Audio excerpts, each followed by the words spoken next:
It's Red Eye Radio.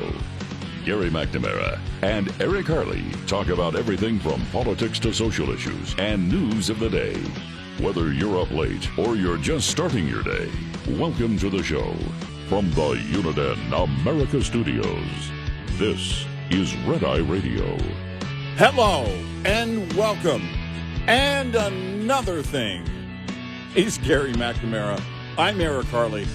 Happy Valentine's Day, one and all. Love is all around. Love is love. May we celebrate the Biden family who only did it out of love. A president who only wants to love his son and take care of his son and get the best defense lawyer he can for his son. I think everybody should celebrate. Well, we'll get to that coming up here in just a little bit. The Bobulinski, well, I guess deposition testimony yesterday and what he had to say. And by the way, I did hear that. Just to follow up what you were saying on the whole Biden thing. Well, this should be easy then. Yeah. If the president, and it's something that we said right on, it was like obvious. If the president says he is fit, then he's fit to be tried. Yeah. So try right. him. Yeah. It's like, yeah. You can't have it. Right. You can't have it both ways. So and that would be the question. Okay, so then the special prosecutor report then is wrong about him being unfit. Yes, they are. Right. Okay. Time for a trial. And I love it when it's getting to it's almost a parody now. You see when the president came out to give a few words today and he was talking, he was 30 feet from the podium, he was talking already. Yeah. You see that? He was already talking. He's done that before, where he just starts talking off mic. He's way over here. And well, he wasn't off mic. He was 30 feet behind the mic. I know. He was walking in. I know. Yeah. And he's done that before where he's walking on the stage. What was it? Who was he with? What foreign leader was he with? And then the foreign leader had to basically tell him, it's my turn. This is where I'm supposed to talk. And then one time he turned, walked away from the mic, and he's talking. And I thought, well, he must be talking to the person. That's the other person that was on stage. I forget who it was. And no, he was still addressing the media. He's fine. Listen, he fumbles more in 1 hour than most people do in one day. He makes more mistakes about the names of foreign leaders than most people in one day than most people do in a lifetime. Yeah. Well, it's going to be interesting to see where that goes. I thought the most interesting story yesterday, at least there were a ton of stories, and most people, wouldn't agree with me. But then again, I'm always in the minority of opinion, it seems, as a conservative libertarian in the United States right now. But the thing I love was the inflation report came out. And this is how I saw the stories, okay? Because they probably weren't in the time order of how they actually happened. Mm-hmm. Because it was Barbara Lee, I believe it was 2 nights ago, who said, who's running for the Senate, Dan Feinstein's seat in California, stated $50 an hour minimum wage is what she's running out as a platform. $50 federal. Yeah. And I'm thinking to myself, I'm like, they're just like, well, let's do the inflation, let's do the reparations thing.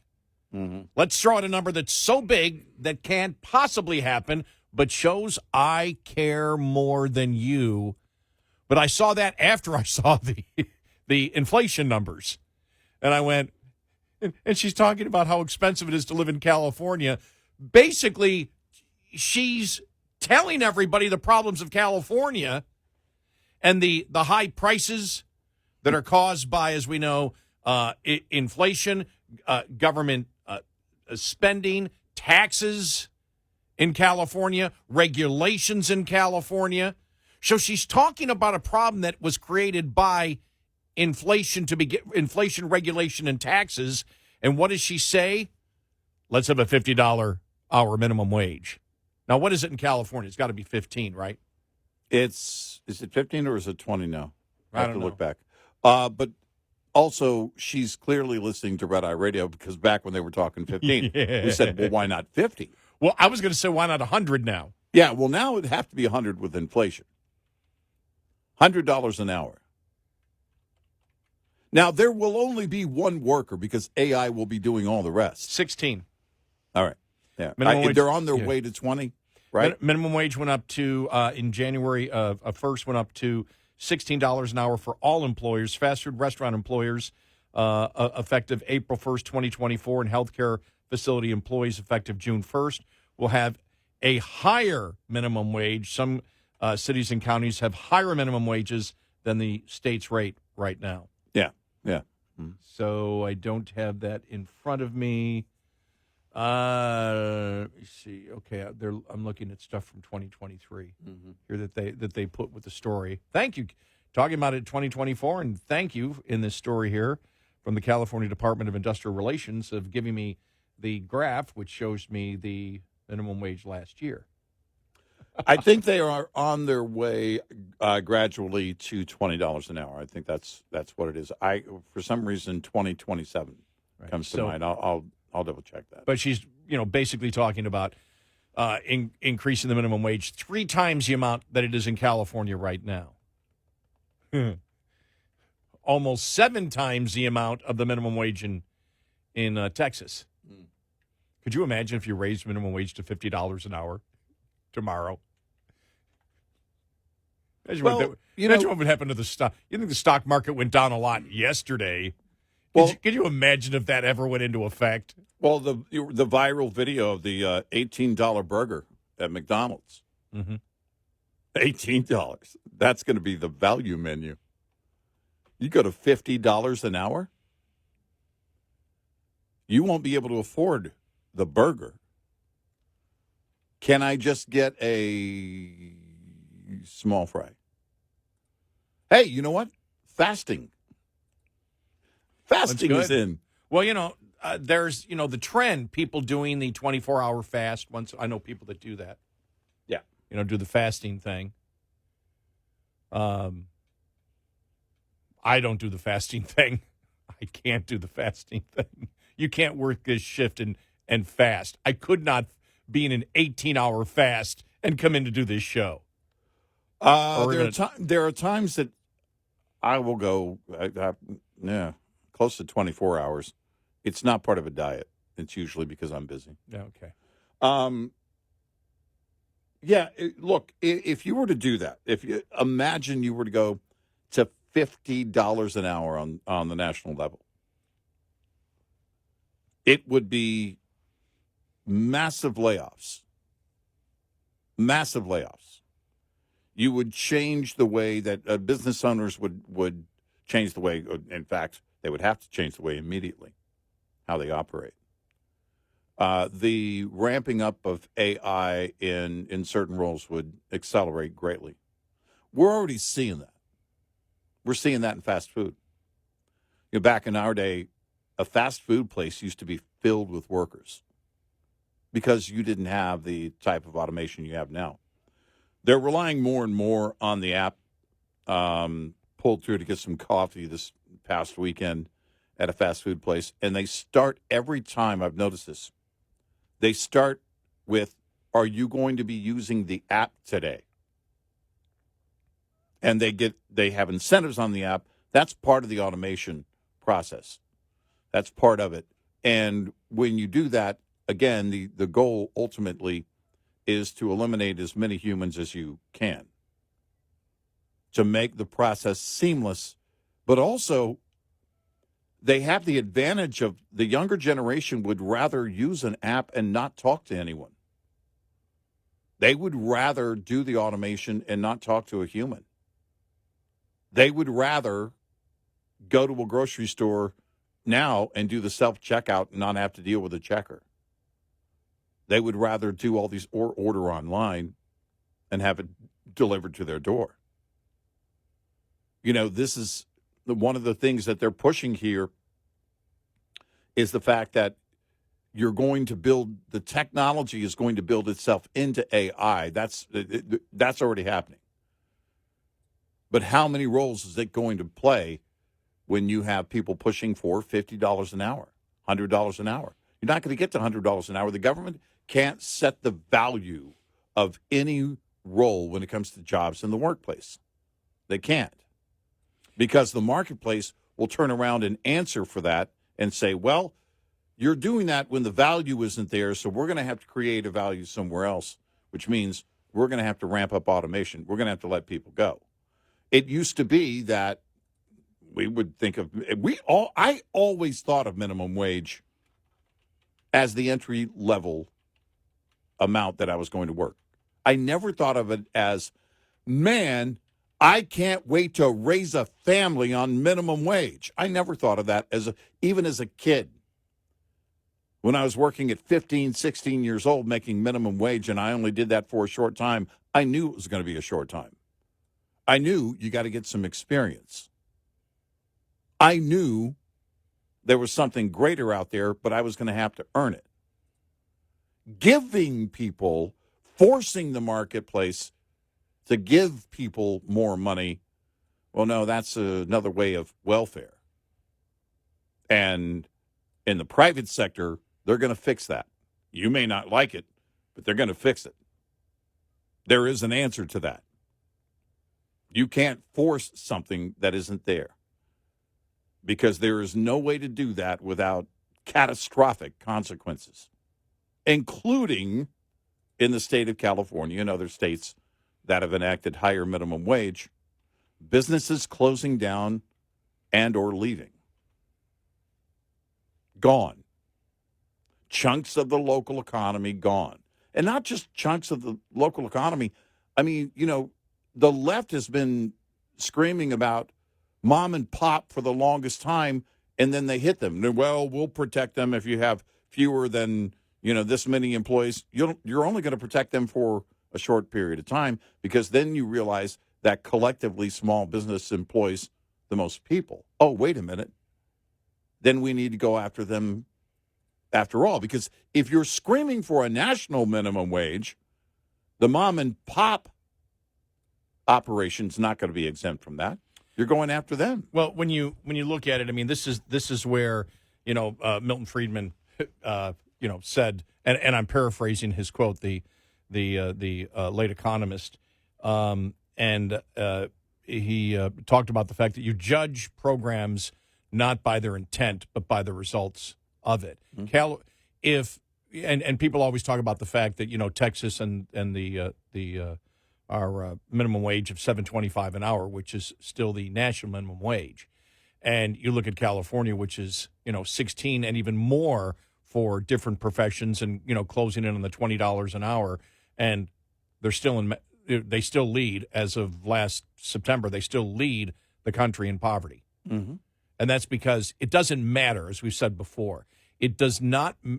When they used to judge the poverty line, this is where California, we dealt with this as talk show hosts. California has the highest salaries, so California is doing better than everybody else. Well, any idiot knows it's not about what you make that determines your economic situation. It's the difference between what you make and what it costs to provide the necessities that you have to have in life. You were saying that years, by the way, before, if you're new to the show, you were saying that years before the U.S. Census Bureau changed how they measure poverty. Yeah. And when they did California, you have to factor in cost of living. Right. Well, it's the only thing that matters. And California is number one as the moment they did that. But the reason Barbara Lee can do it is because a significant number of Americans are completely illiterate on economics. Right. So they hear, $50 an hour, yeah, let's do it. Mm-hmm. Well, the average business person knows if you raise the minimum wage to $50 an hour, you know how many small businesses would go out of business? Democrats claim they care about small business. You would destroy small business if you ever did that. Yeah, mom and pop are gone. Yeah. and that's where and larger corporations know, well, we'll just have more management teams, and we'll do away with hourly wages and everything else, and we'll, if we have to, leave those states. Yeah. Or we'll pass it on to the consumer. There's a couple of ways that they can respond. First, it is to raise the prices of their goods or services to the point the market will bear. And beyond that, it's to lay off people. It's to permanently lay off people because you change the law. It's not a recession that's causing them to lay people off, where those people might come back in those roles. You get rid of the roles altogether.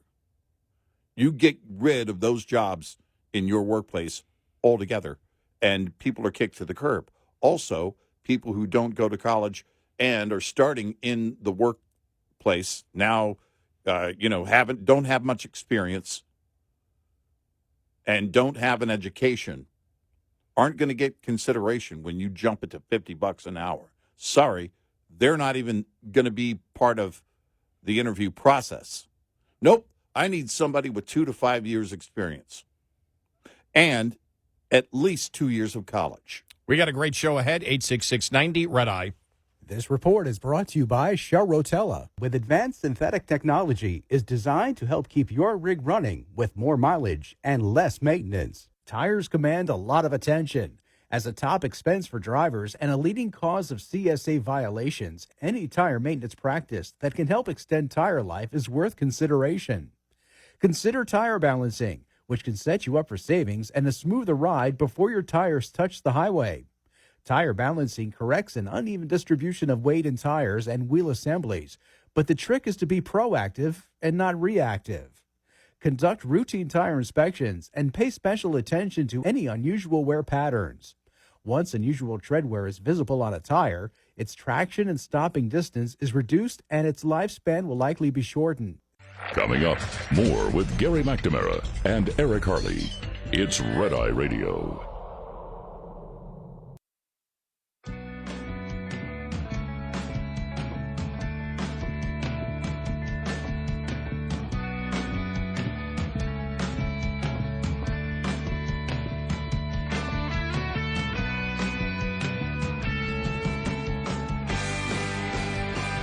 It's Red Eye Radio. He's Eric Harley, and I'm Gary McNamara. You know how, the inflation report was bad yesterday? Let's go to CNBC's Steve Leisman. Yeah. This issue we talked about these beginning of the year price increases is something that drove inflation this time around. A lot of big increases in medical costs. You had medical care up 0.7, motor vehicle insurance up 1.4, hospitals up as well. You didn't get much. You got a little relief from the used car world. You had food prices up. It was just a lousy month when it came to inflation, of course. Yeah. When Leisman isn't towing the liberal line, he's concerned. Yep. It was a lousy month, and I've been saying all along the Fed has not been serious about inflation. And everyone started having it's almost like they were having this celebration, which really started, I want to say, mid to late December. Oh, there's not going to be a recession. People are talking, no recession. We know there's not going to be a recession. There's not going to be a recession. It's like, okay, I'm seeing all these layoffs. Inflation is still strong, and it came in higher than expected. And you're not worried about a recession. Okay, if it's not a recession, but people are still underwater with their spending power, then what happens?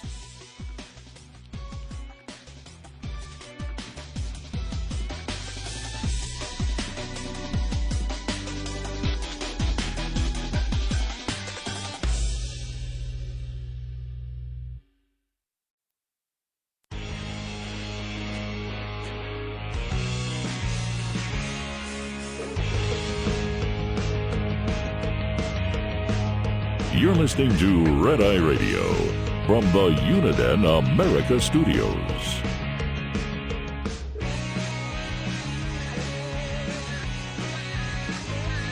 It's Friday Radio. He is Eric Harley, and I'm Gary McNamara. Welcome and good morning. All right, let's look at the inflation numbers. It's interesting, the spin out there, because we have no problem talking about all the economic numbers out there. And if you look at it, the inflation rate actually went down. Mm-hmm. But it's what's inside those numbers, as we've said. Mm-hmm. What's important to people is not the overall inflation rate. It is the things that they actually buy the most. What takes a bigger share of their income, and how much is that going up? And that's where the big problem is. And they dropped January of 23 off of it, which was a high number. And so month to month, you had inflation actually go up. And that's the inflation rate, go up. And that's the problem. As the Wall Street Journal writes, the Consumer Price Index rose 0.3% in January and 3.1% over the last year. Excluding food and energy, core prices have increased 3.9% year over year. Prices for goods have fallen over the last year, which is good news if you're looking to buy a used car or washing machine. But January's 0.4 monthly increase in the core inflation index, that eliminates food and energy, is the highest since last May. Some analysts blame the government's measurement of housing, which rises and falls with lag. Owners' equivalent rent rose 0.6% in January. More startling was the 2.4% increase. That's in a month, by the way, in hotel and lodging prices, which had declined for most of last year. Home insurance was up 0.7% in January and 4.1% over the last year, which represents the biggest increase in home insurance costs since April of 2015. Repair of household items, 18.2% since last January, and that's dropping the January number. That was higher back then. 18.2% since a year ago was the largest on record. Never been that high. Not good news if you need to fix the washing machine. Car repair and insurance prices, you look at it and you just see that that's going through the roof. Well, I had an electrician over the weekend doing some work, and he has apologized a couple of times during this project along the way. When we were getting ready to do it and he was doing the planning, and then, he was just letting me know, really sorry, inflation is really driving the cost of these items up, of what I have to buy, the equipment I have to buy, for this project. And I said, no, I'm fully aware. And it turns out my oldest daughter actually works in supply for electricians and plumbers. And so those are the things that her operation is actually dealing with. And you and I deal with the inflation. And we know these things that are going on. Reading a thing about ranchers and what's going on, beef ranchers specifically. And the fact that the consumer has slowed down on consuming beef, the number of cattle, the head count right now is pretty low, and it's worrying a lot of ranchers because their costs are going up. The ranchers' costs are going up. And we've talked about this, the supplier, but also the consumer. And it is, of course, goes hand in hand. And so we cut back on how much beef we're going to eat. And we try and stretch. It's the way it's always been. You try and stretch it a little bit. Well, I'm going to make a dish. I'm not going to use a full pound of ground beef. Maybe I'll use a little over half a pound or something like this. And you make different choices, and all these choices are being measured month to month. We can see also the buying power that's being depleted. And, someone made the point that we made recently in an article and we talked about it. You're underwater. Basically, you're not making ends meet, and you're working. Now families are working more and more jobs. Today, they're supposed to, some of the Uber and Door Dash drivers are supposed to be, I don't know how wide this is going to go, supposed to be picketing and striking. I don't know if that's actually going to take off, but it was in the news yesterday. They're going to do it on Valentine's Day to get everybody's attention. They want a greater wage and everything else. You and I have always looked at that as a contractor situation, not an employee situation. If you can't work at that as a side gig and as a contractor and afford it, then you have to move on. And when they have no drivers, they're going to have to figure out their business model. But these are the things that, honestly, again, it doesn't feel like anybody is serious about. Wall Street's going to do whatever Wall Street's going to do.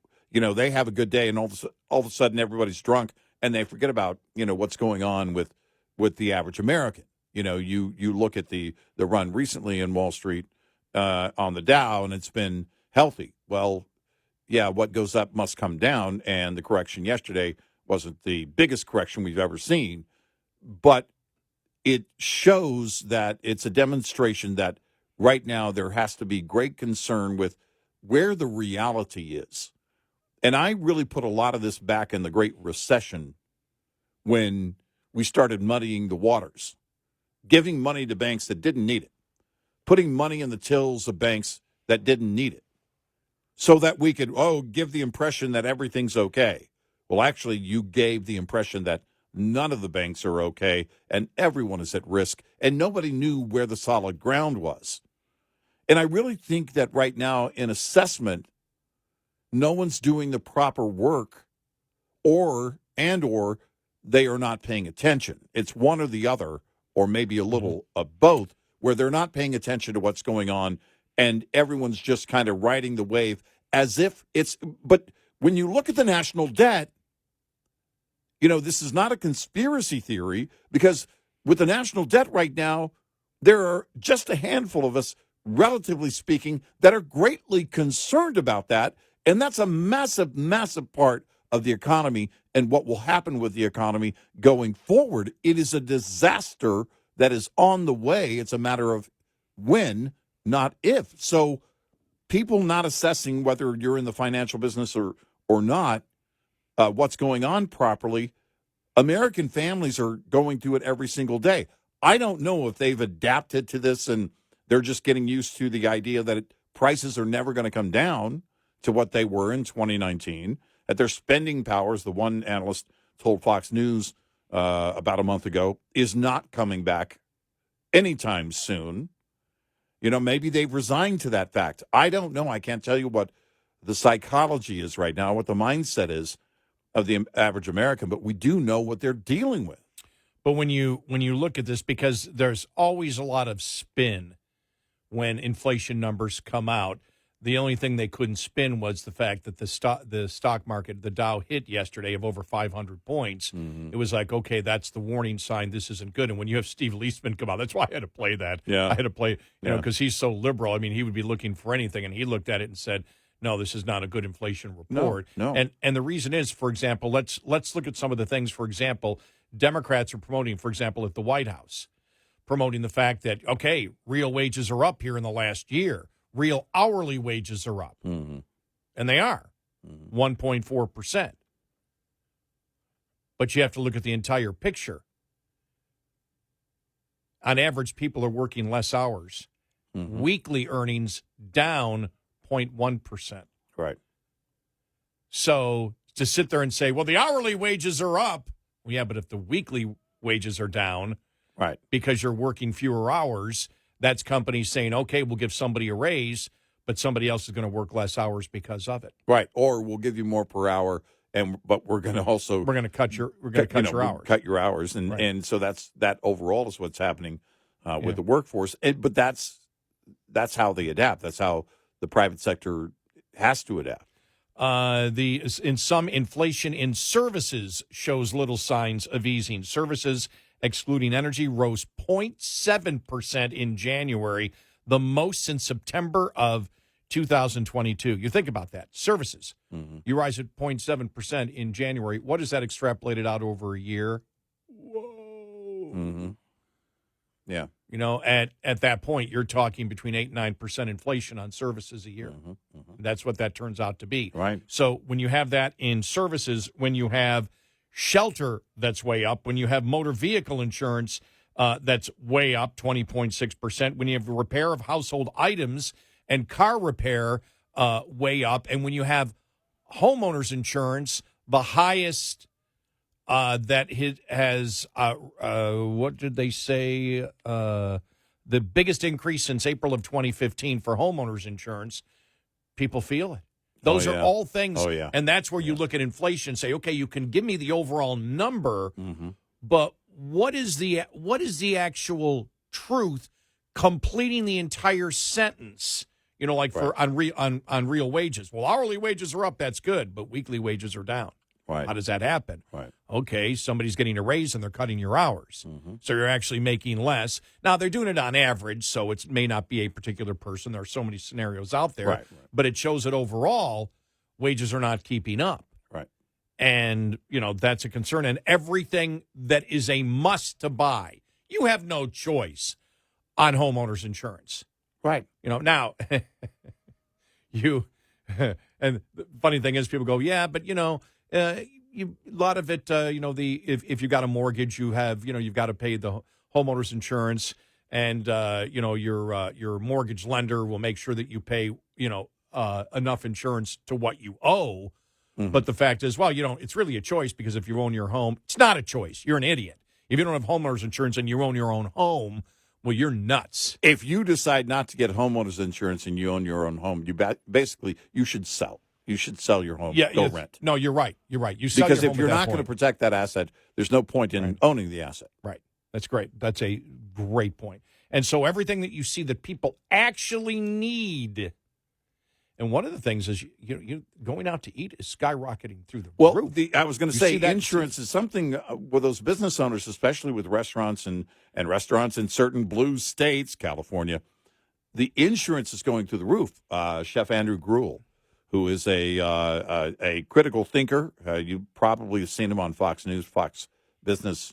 He's a great follow on X as well. But someone asked him on his X page, this goes back several weeks, you know, about certain things that, you know, that the administration was trying to promote. And he pointed out the reality. He answered that follower the question and pointed out the cost of what's going on, you know, the cost of everything basically for a business owner, but the cost of insurance, things you don't think about when you go in and sit down at a restaurant. And he's got some great restaurants, you know, I mean, you want that experience, but it's costing you. It used to be that the McDonald's drive-through was what? Well, you know, it's fast and it's cheap, and I don't want to cook. I don't have time to cook. We have a ball game tonight, whatever. And now it's not even that consideration because the prices are going through the roof. I was looking at a menu the other day and I'm thinking, how does a family afford that?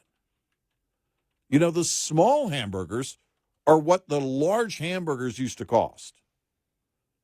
You know, I looked at something, it was one of the big hamburgers in the junior size, so they just scale it down, basically.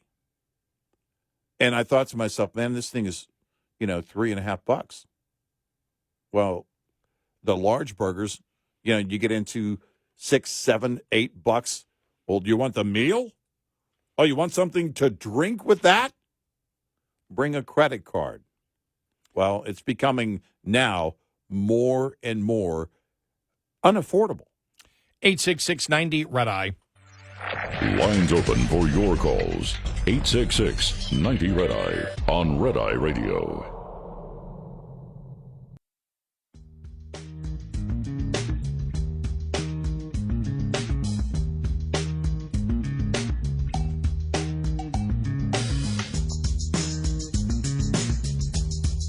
It's Red Eye Radio. He is Eric Harley, and I'm Gary McNamara. So yeah, when you look at it and you look at things that people actually buy, which are the necessities that they need. So shelter is up, home insurance, highest it's been in almost 10 years. You've got motor vehicle insurance up 20.6%. Repair of household items 18.2%. You've got motor vehicle repair 8%. You're talking about massive inflation that still exists in the things that are absolute necessities for people. You've got garbage and trash collection, 6.4%. And I just put that in there because that's something you've got to pay for. Every single, you know, whether you're, you know, most cities contracted, but if it goes up 6.4%, then that's passed on to the consumer. Non-prescription drugs, over-the-counter stuff, 9.2%. Yeah. So It's crazy. over the last year, we talk about 9% inflation overall, but that's 9%. And you look at the things that you need, the things that, across the board over the last year, on average, and you're talking about an inflation rate that's anywhere probably between 8 and 9%. Yeah. Across the board. Right. When you look, for example, at because the cost of the amount of motor vehicle insurance compared to other things that you buy, what you have to do. I mean, if you're paying $2,000 a year for your vehicle, depending on where you live, or homeowners insurance, as we know, can be quite expensive out there. Those are taking a huge chunk out of people's income.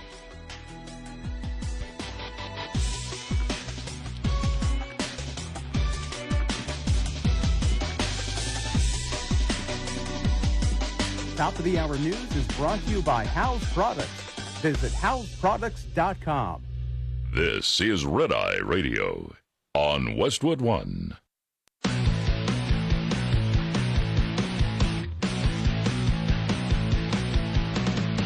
Now, it's Red Eye Radio. Gary McNamara and Eric Harley talk about everything from politics to social issues and news of the day. Whether you're up late or you're just starting your day, welcome to the show.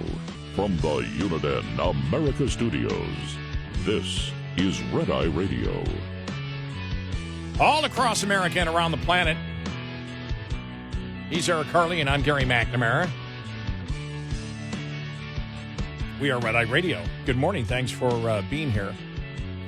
Well, George Santos' seat in New York is flipped to Democrats for a very, very short time being a Republican seat, as we know, because as we know, he was removed from his office.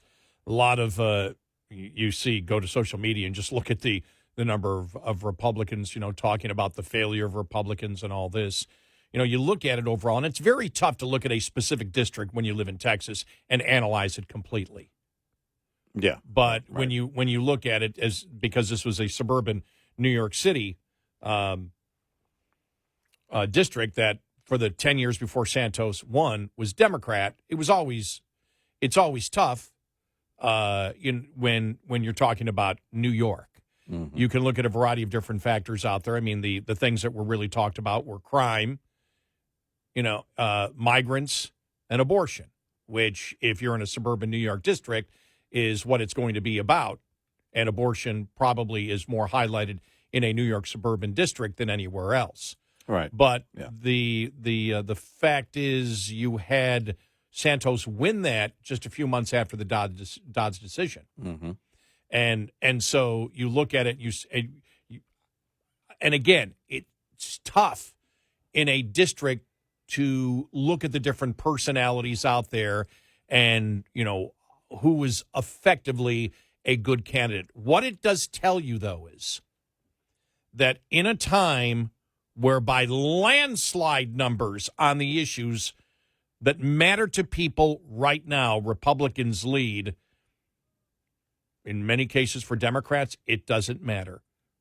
Personality matters, relationship matters, and that's why we say, for any Republican out there who believes it's a slam dunk across the board in 2024, you better reconsider, what is actually happening out there.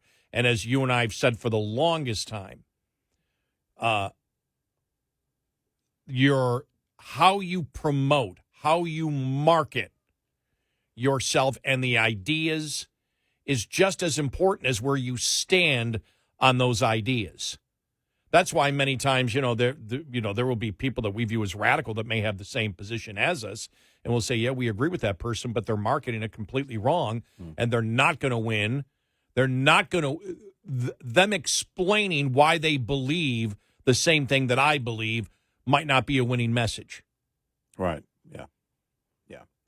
And so in that particular case, so it is a warning to Republicans that you got to be able to market and communicate effectively, and if you don't, you'll lose. Well, and look, you're going to have to communicate effectively in districts that have been red for a while. You're going to have to get the message out. You're going to have to be, and the party itself overall. We've talked about how the Democrats do damage to their own party, and a blue state Democrat or a blue district Democrat may, think that, well, I'm safe in my state, I'm safe in my district, and that is the case. But what about your party nationwide? What about the damage that's done to your party?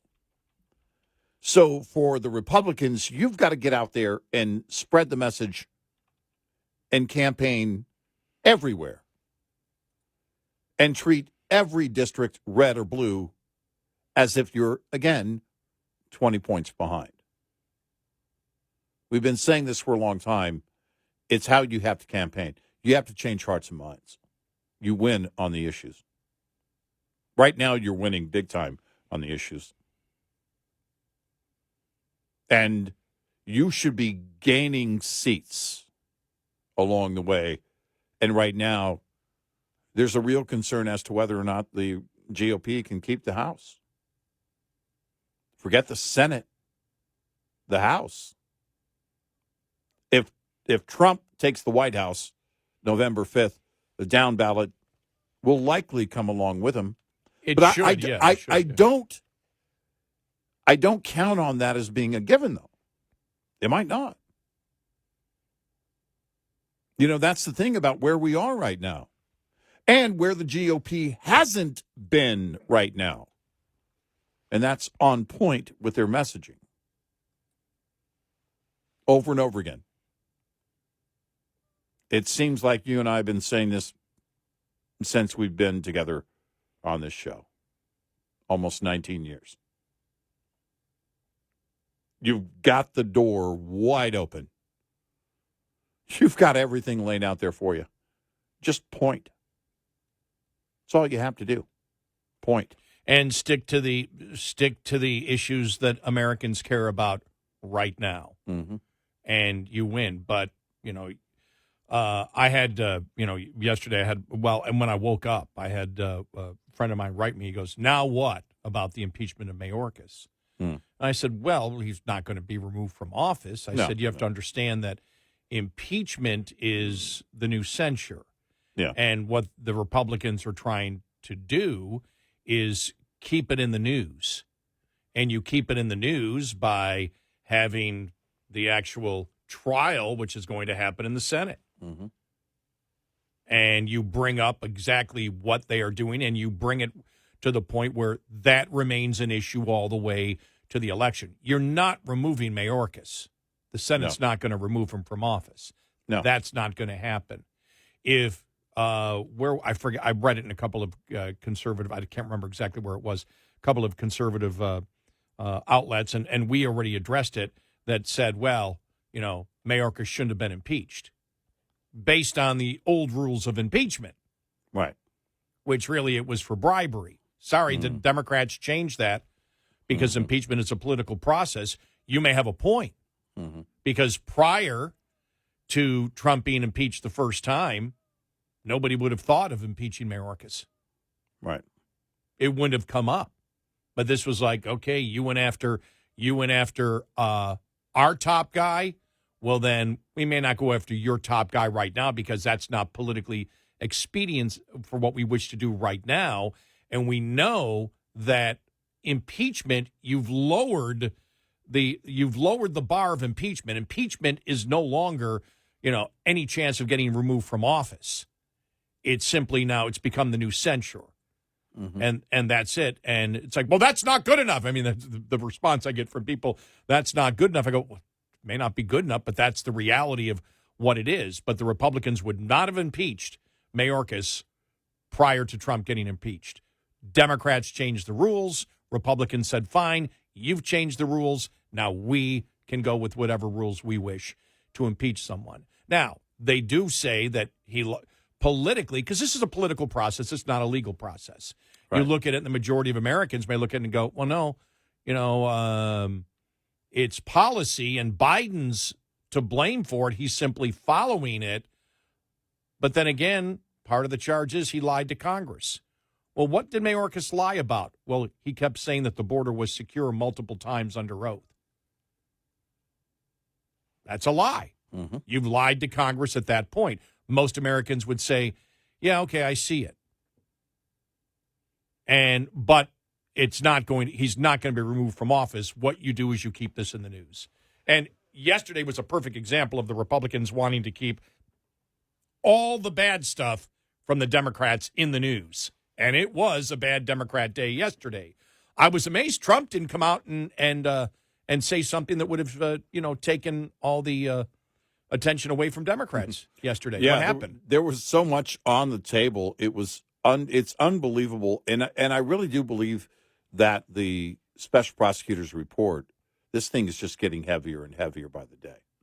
There's so much weight on this thing that the administration's not going to be able to withstand this. I don't know that there's going to be a change, but they might just start calling lids like they used to do. They might just start hiding him. Because if you don't, you know where it's going.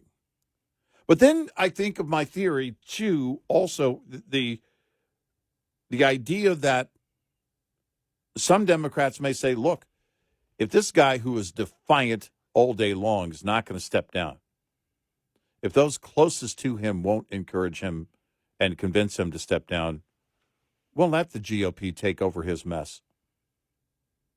We'll let them struggle with it for 4 years. They won't keep power in the midterm if they gain power on Capitol Hill in November.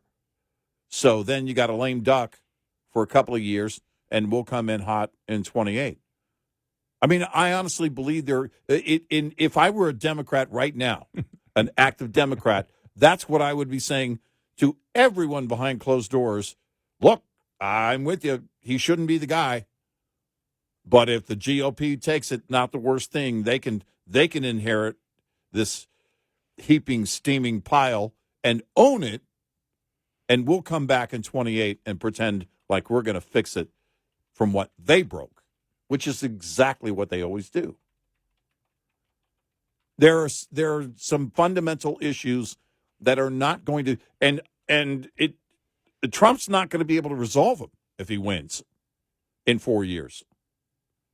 And a big chunk of that is because he's not going to have the right makeup on Capitol Hill. Just that's not going to happen. And if he has it for the first 2 years, 2 years isn't very long to clean up the mess that Joe Biden has created.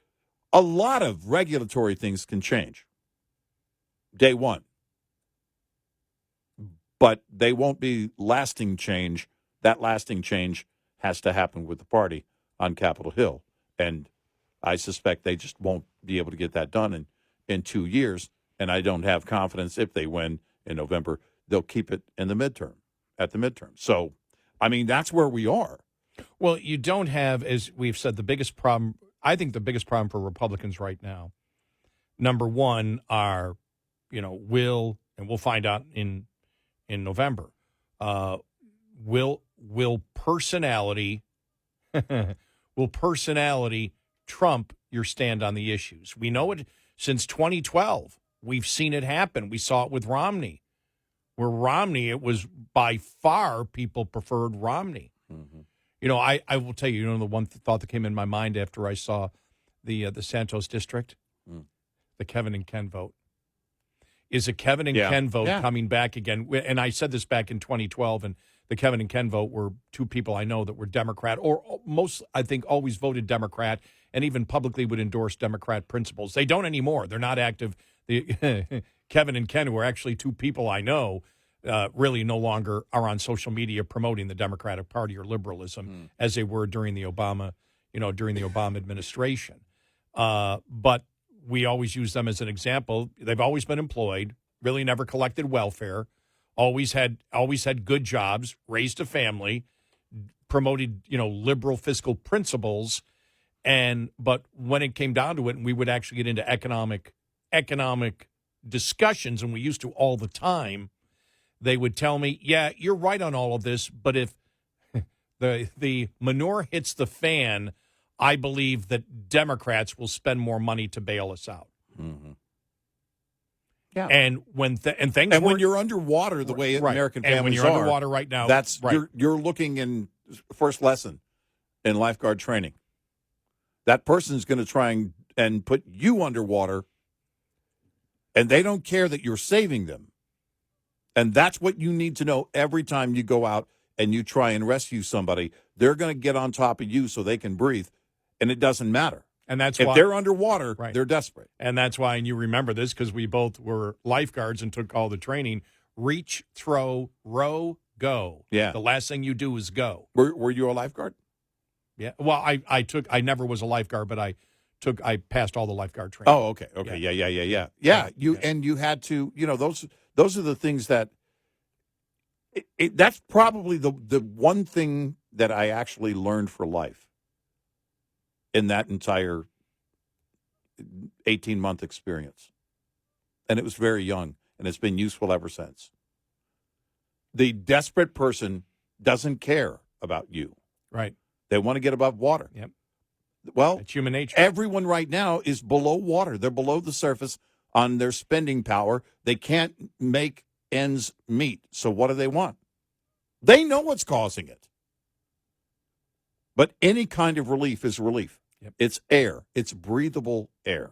And I know I'm sorry, but just to make sure everybody's clear, I took the lifeguard training. I was never a lifeguard. I could understand you thinking I was with this tremendous physique that is right in front of you here at the moment. That wasn't it. That wasn't it at all. No. I'm hurt. that wasn't it. 866-90 Red Eye. Brought to you by FPPF, Fuel Power Max. Surviving and thriving as an owner-operator has just as much to do with managing costs as it does with generating revenue. Like the chief financial officer of any company, you have to be concerned about rising costs, especially without increases in revenue. Trying to reduce costs, let alone make sense of them, can be a complicated task. Understanding basic principles of operating costs can save you thousands of dollars a year. A penny saved could be $1,000 earned. Saving just 1 penny per mile over 100,000 miles driven annually will deliver $1,000 to the bottom line at the end of the year. Owner-Operator Business 101 is provided by Overdrive's Partners in Business program. Go to overdriveonline.com to the Partners in Business section of the website for more details on this and many other topics. Brought to you by Shell Rotella, with advanced synthetic technology is designed to help keep your rig running with more mileage and less maintenance. Get in touch with Red Eye Radio, toll free at 866-90 Red Eye.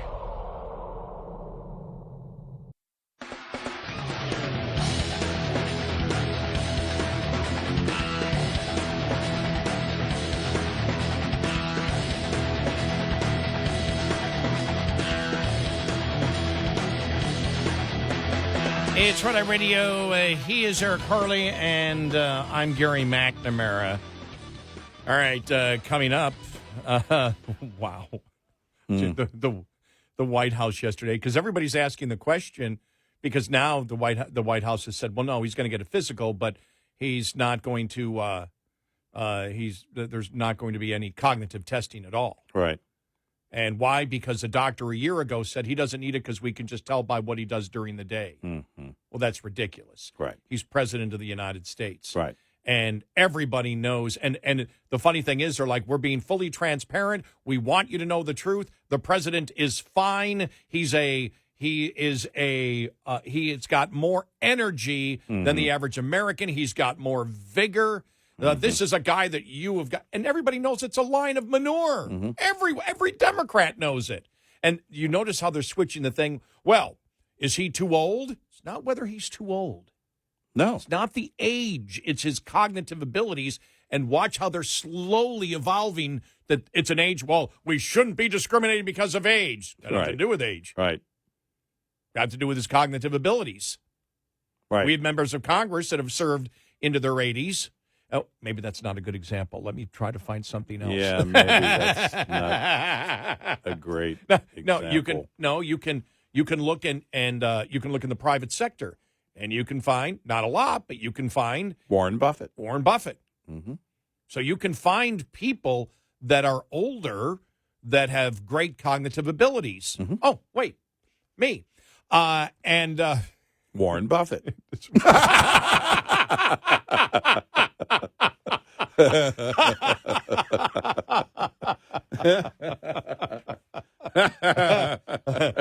But it's interesting how they're like, oh, no, we want to be upfront with the American people, but no cognitive test, no doctor that you can talk to that will actually come out and speak Right. on this issue. Right. We're just going to tell you, even though you don't believe it, we're just going to tell you that what you actually see and witness every day is not there. Right. We're going to say something and not prove it to the American people.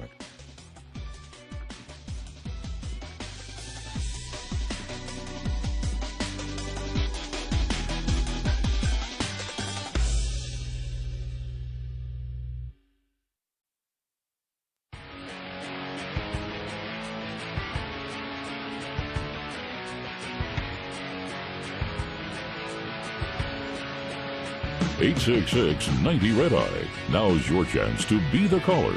Red Eye Radio.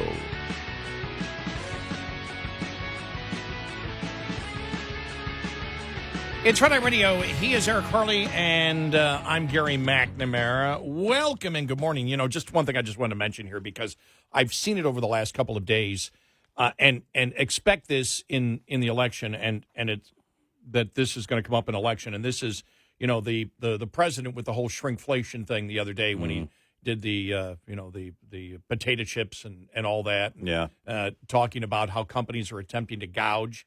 Well, this thing's going around on social media, and it's an acquaintance of mine, an old friend of mine, put it up, and I've never figured out where she actually is when it comes to politics, because I think she's probably a populist, but at times she'll throw out, you know, conservative things. But she was throwing out the thing that's out there on social media about, well, no, the president is right, that the companies are causing inflation because they're gouging. Right. And then they go on to list, and for anybody who has just a elementary school knowledge of what is happening, you know, with companies right now, or has any idea of profit margins and net profit, you know that's not true. Right.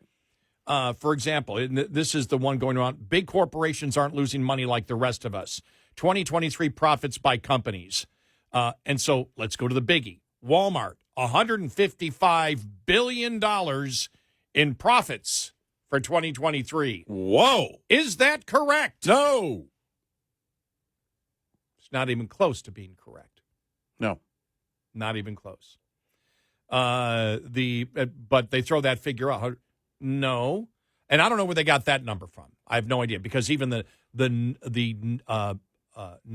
let me see, the gross revenues, Right. I believe, were $611 billion. I think it's what it was. And I think that their overall, their profit margin was like, I'm trying to think, 2.55%. That's what it is. And Walmart actually made less money in profits. I think they made like $13 billion plus in 2022, and they're down to $11 billion.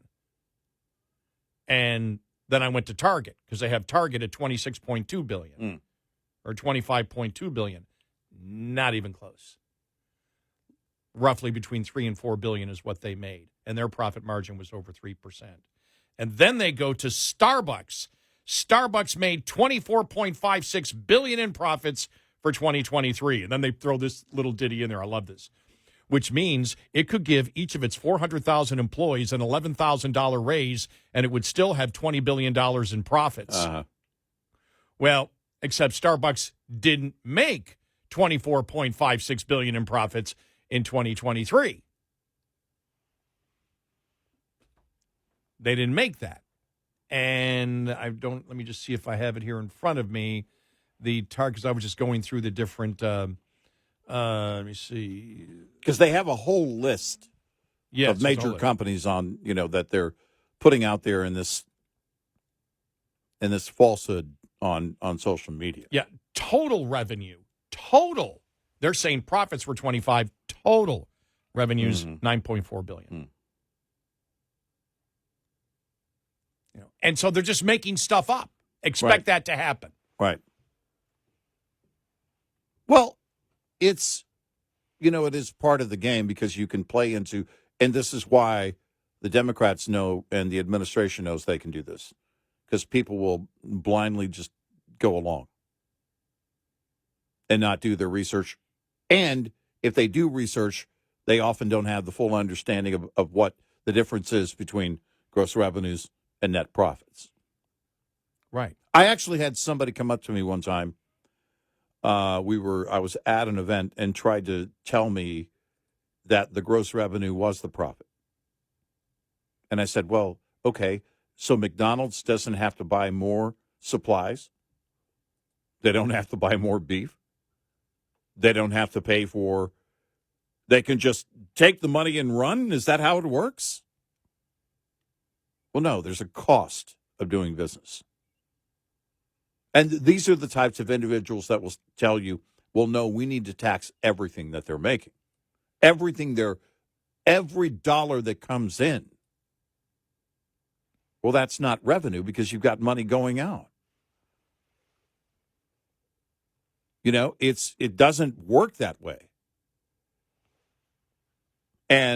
But they would love, I guess it makes them feel better if you tax big business.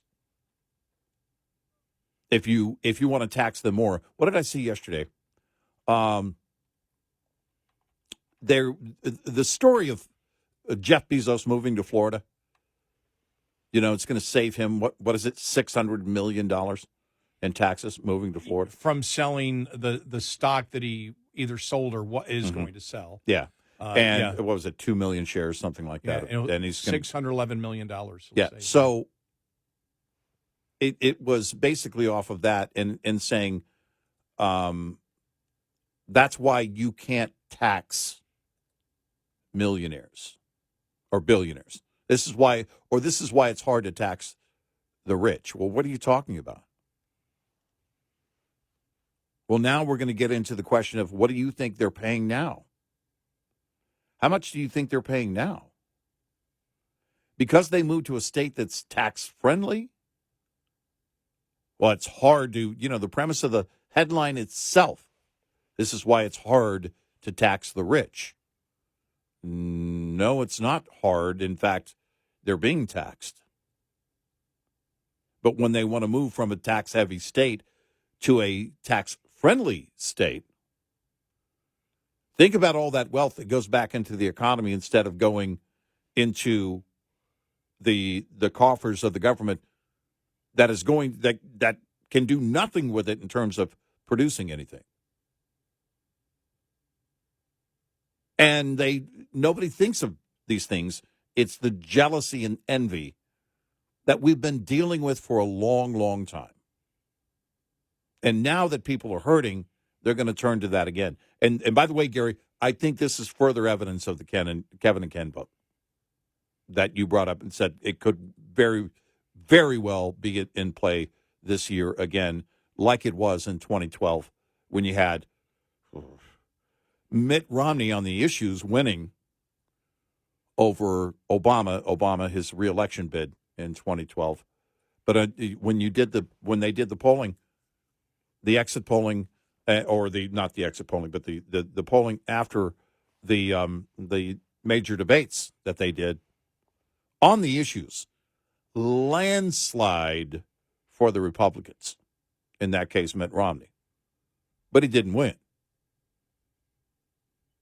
And you had pointed to the Kevin and Ken vote, I think, a day or two before the election in 2012 and said, look, this is if it goes to Obama, this is what is at play. People still want that big government. They still want to demonize the private sector, blame the private sector, because that's the point of purchase. The liberal media knows they can go to the gas pumps when gas prices are high. They can go to the gas pumps and people will blame big oil. Look, they're gouging us. We hear the gouging thing when prices go up. They're gouging endlessly. And the Democrats know they can play that all day long. There's enough people out there that will play that game blindly with them all day long. And that's why you have the whole shrinkflation thing, the message put out by the White House over Super Bowl weekend. You've got, and Elizabeth Warren doing the same thing recently. They know they can capitalize on this. They know people are angry that they're not getting as much in a bag of chips for the same amount of money or even more. Man, I saw a bag of chips and I was going to buy the big family pack. The big one. And I was like, what in the world? Seriously. I just thought, okay, first of all, it's a want, not a need, right? Yeah, no thanks. But then I'm thinking, it's exactly, what we've been talking about. It's not shrinkflation, it's inflation. And people want to, go back to I'm blaming the private sector for not giving me, for shrinking the package. Okay. Say they don't shrink the package. Now what's the cost of it? It's inflation, not shrinkflation. Right. And it's a result of the spending by the government. And everyone knows that. But yet I'm convinced, I'm with you, I'm convinced there are a number of people right now that are okay with the government spending more as long as they get theirs. Oh, yeah. Yeah. And to hell with future generations. Yep. We've said it. I don't believe anybody. Now, I don't know any talk show hosts that have said it the same way. But the biggest immorality that the United States has been involved in has been against its own future citizens. Yes. Because it is absolutely evil and reprehensible to put what we want today on people that aren't born yet. Right. To not fulfill your own responsibility and obligations, whether as a person, a group of people that get together to, do whatever you wish to do, which would be a country, to have a policy of getting what we want today and putting it on the backs of future generations is just as immoral of a thing as we've ever done fiscally to anybody. Yep. And it continues every day. Yep. It's not going to turn around. We're not going to see that in our lifetime, that mindset turning around. No. But it's with Biden now with this big push to say inflation is because corporations are gouging. Mm-hmm. Yeah. And you're seeing it now being publicized. And I thought I would just bring it to the attention of people when you start looking at these things. Walmart's profit last year, $155 billion. It's like, you look at it and you go, well, that's completely wrong. There's no way. No, it was $11 billion last year. There's a little bit of a difference between $155 billion in profits and $11 billion. Mm. Why? Because they can't sell it if they say it's $11 billion. And Walmart, which is always the people you demonize for wanting to put profits over, I don't know, community or whatever they want. Right. Had $2 billion less in profits last year. So they're responsible for inflation by gouging, which means they wish to make extra profit. Well, it's not working. Right. But people are happy in that cocoon. Just adhere to that it must be the private sector. Exactly. When it's going to be the private sector that gets us out of this. The government getting out of the way first and the private sector doing what it's designed to do. That's what brings back your spending power. That is the expansion of wealth. The government, it's impossible for the government to do that. 866-90 Red Eye. We'll be right back with more Red Eye Radio with Eric Harley and Gary McNamara.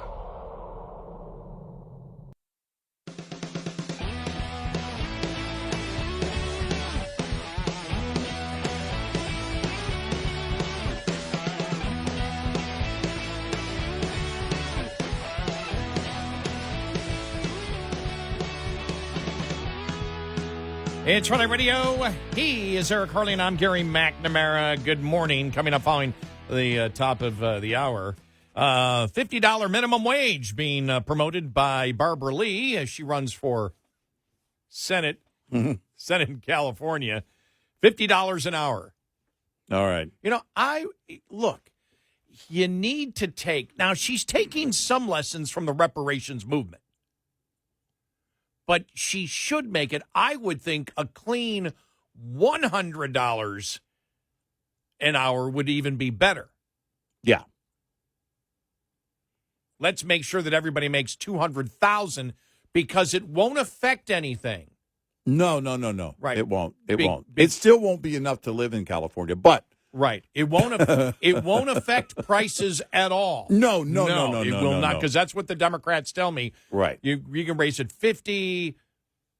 Well, 50 isn't going to affect and skyrocket the cost, and make it 100. Right. Make it 200. Well, because if you're going to make the case, because inevitably it's, and we've heard it, so many times, inevitably it is, well, no, it will help to improve the economy. Well, if that's the case, why not 100? Right. Hey, how about 1,000? Yeah, why are you stopping at 50? Why don't you care about people?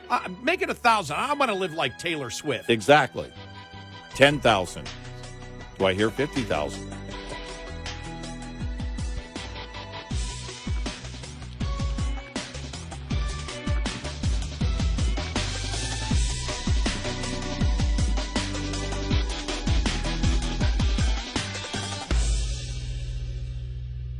This is Red Eye Radio on Westwood One.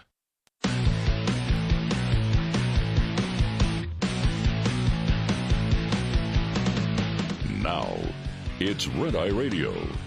Gary McNamara and Eric Harley talk about everything from politics to social issues and news of the day.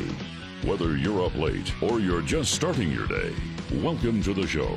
From the Uniden America Studios, this is Red Eye Radio.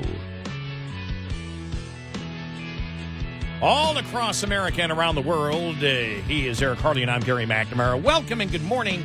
Thank you so much for being here. All right, just reading here. It was interesting yesterday where you had Tony Bobulinski, who was a business associate of Hunter Biden, testify. Now, as he said, for 4 years I've been telling the truth, and the media just won't listen, and they're just ignoring what I'm saying. Right. He said, for nearly 4 years, I'm just reading parts of it, not the entire statement, but his opening statement. For nearly 4 years, I've tried to tell the American people the truth about serious corruption at the very top of their government. In return, I have been falsely accused of being a purveyor of Russian disinformation and a political surrogate.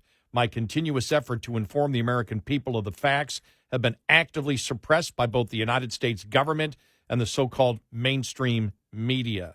I want to be crystal clear from my direct personal experience and what I have subsequently come to learn. It is clear to me that Joe Biden was the brand being sold by the Biden family. His family's foreign influence peddling operation from China to Ukraine and elsewhere sold out to foreign actors who were seeking to gain influence and access to Joe Biden and the United States government. Joe Biden was more than a participant in and a beneficiary of his family's business. He was an enabler, despite being buffered by a complex scheme to maintain plausible deniability. The only reason any of these international business transactions took place, the only reason, with tens of millions of dollars flowing directly to the Biden family, was because Joe Biden was in high office. The Biden family business was Joe Biden, period. Other key players have made this point clear as well. Hunter Biden himself has adamantly stated it in a variety of communications, as did another family Biden family business associate Devin Archer in his testimony last year.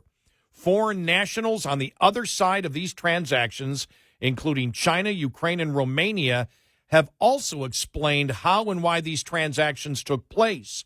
Once again, I would call that extensive evidence. The Chinese Communist Party, through its surrogate China Energy Company Limited, successfully sought to infiltrate and compromise Joe Biden and the Obama-Biden White House. The process started in the fourth quarter of 2015 and continued when Joe Biden left office in January of 2017 and March of 2018, when the chairman of that company was detained for corruption in China, never to be seen again. Note that on October 21st, 2015, Joe Biden announced that he would not seek the presidency in 2016. It is not a coincidence that the CEFC's aggressive approach to the Biden family happened around that same time. It is also not a coincidence that CEFC used the Biden's family weakest link, Hunter Biden, and the promise of large sums of money to the tune of tens of millions of dollars initially, and eventually the profits from investing billions of dollars in the United States and around the world. Before we begin this in-depth testimony, under the penalty of perjury and charges of obstruction of Congress, I would like to highlight a few critically important facts. Joe Biden was aware of the CEFC transaction, enabled it, and had a constitutional responsibility and obligation to the American people to shut it down before it began. This is because CEFC had been identified as a known surrogate of the Chinese Communist Party by the U.S. government and prosecutors in the Southern District of New York as far back as 2016, possibly earlier. I would encourage Congress to gather all the exact facts and dates. It is clear to me that alarm bells should have been going off in the Obama-Biden White House, and that Joe Biden should have been aware that his own administration had red flagged CEFC as a tool of the Chinese Communist Party. This should have made any business transaction with CEFC a non-starter. I personally met with Joe Biden in Los Angeles in May of 2017 multiple times to discuss the broad contours of our business dealings. The only reason Joe Biden met with me privately during the Milken Institute Global Conference and seated me at his head table was because I was a business associate of the Biden family. Joe Biden's immediate family members were enriched to the tune of tens of millions of dollars from some of our most dangerous adversaries, including the Chinese Communist Party, players from Russia, Ukraine, Romania, Kazakhstan, and other foreign nations and entities. It is my educated belief, dating back to the Q clearance briefings I received in the Navy and continuing through recent discussions with experts, that under U.S. corruption laws, political office holders can be held as responsible as the immediate family members who are receiving the money directly. This makes common sense, and Americans understand this. The facts we are going to discuss today appear to present disturbing evidence which these committees should thoroughly investigate with respect to possible violations by Joe Biden of the Foreign Agents Registration Act, Anti-Corruption and Public Integrity Statutes, the Foreign Corrupt Practices Act, and the Racketeering Influence and Corrupt Organizations, RICO.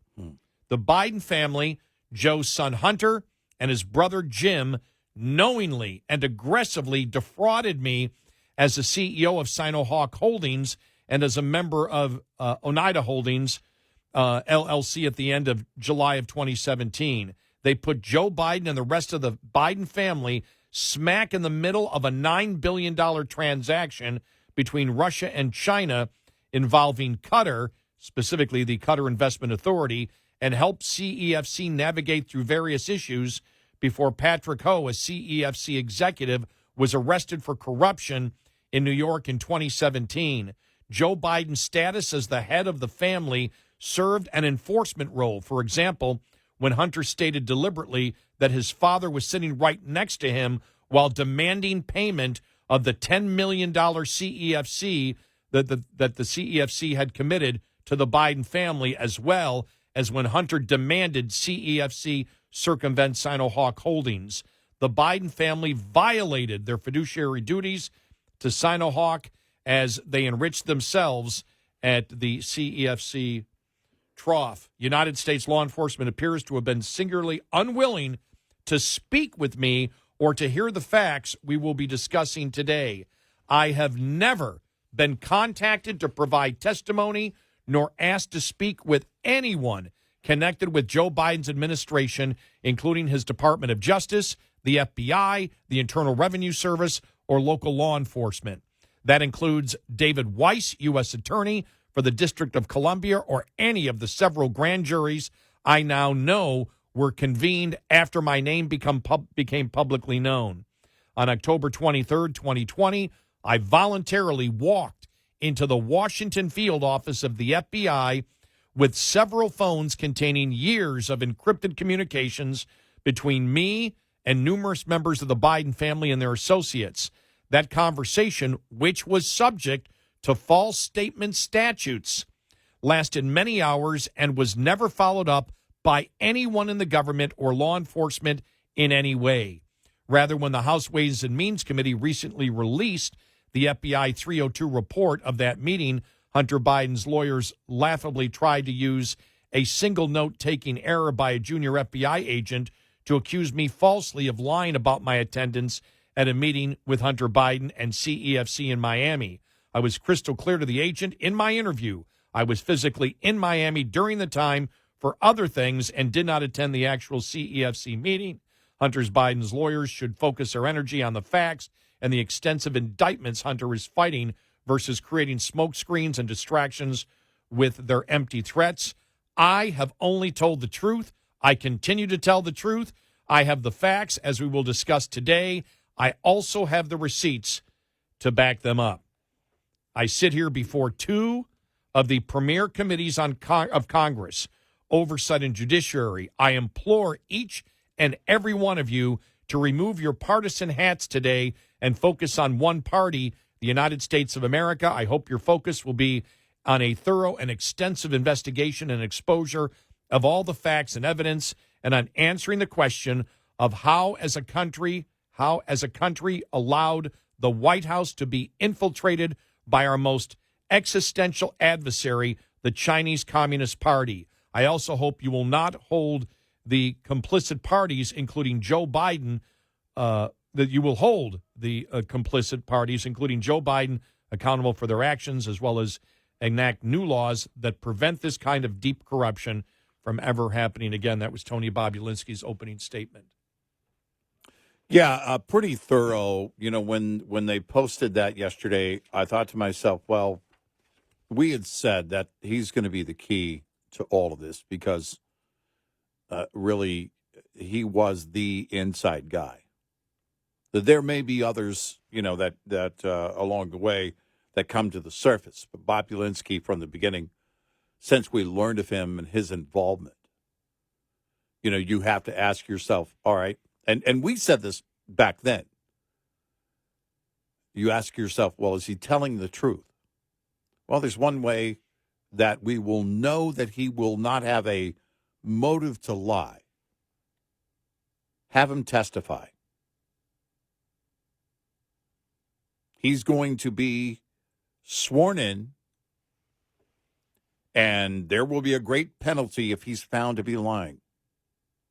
So if he's showing up and he's saying he's got the facts and stuff to back it up, then tell me, because otherwise you're saying, if someone like this testifies and you're saying, well, it's all lies, it's all lies, it's all lies, well, then there should be an effort to prosecute someone who's lying under oath. Yeah, they basically ignored Bobulinski in October of 2020 as if he didn't exist. Right. And that's what they're doing now. I did not see, because any time where you have somebody who speaks and gives a deposition, as he did today, behind closed doors, and then normally the Republicans, as they did, came out with the stuff they wanted the opening statement to be Right, out there right. and other things that they promoted. I did not see any coordinated or even uncoordinated Democrat response I to didn't either. Bobulinski. No, I didn't either. And as soon as anybody speaks, they will sit there, oh, this is all just ridiculous and rigged or whatever.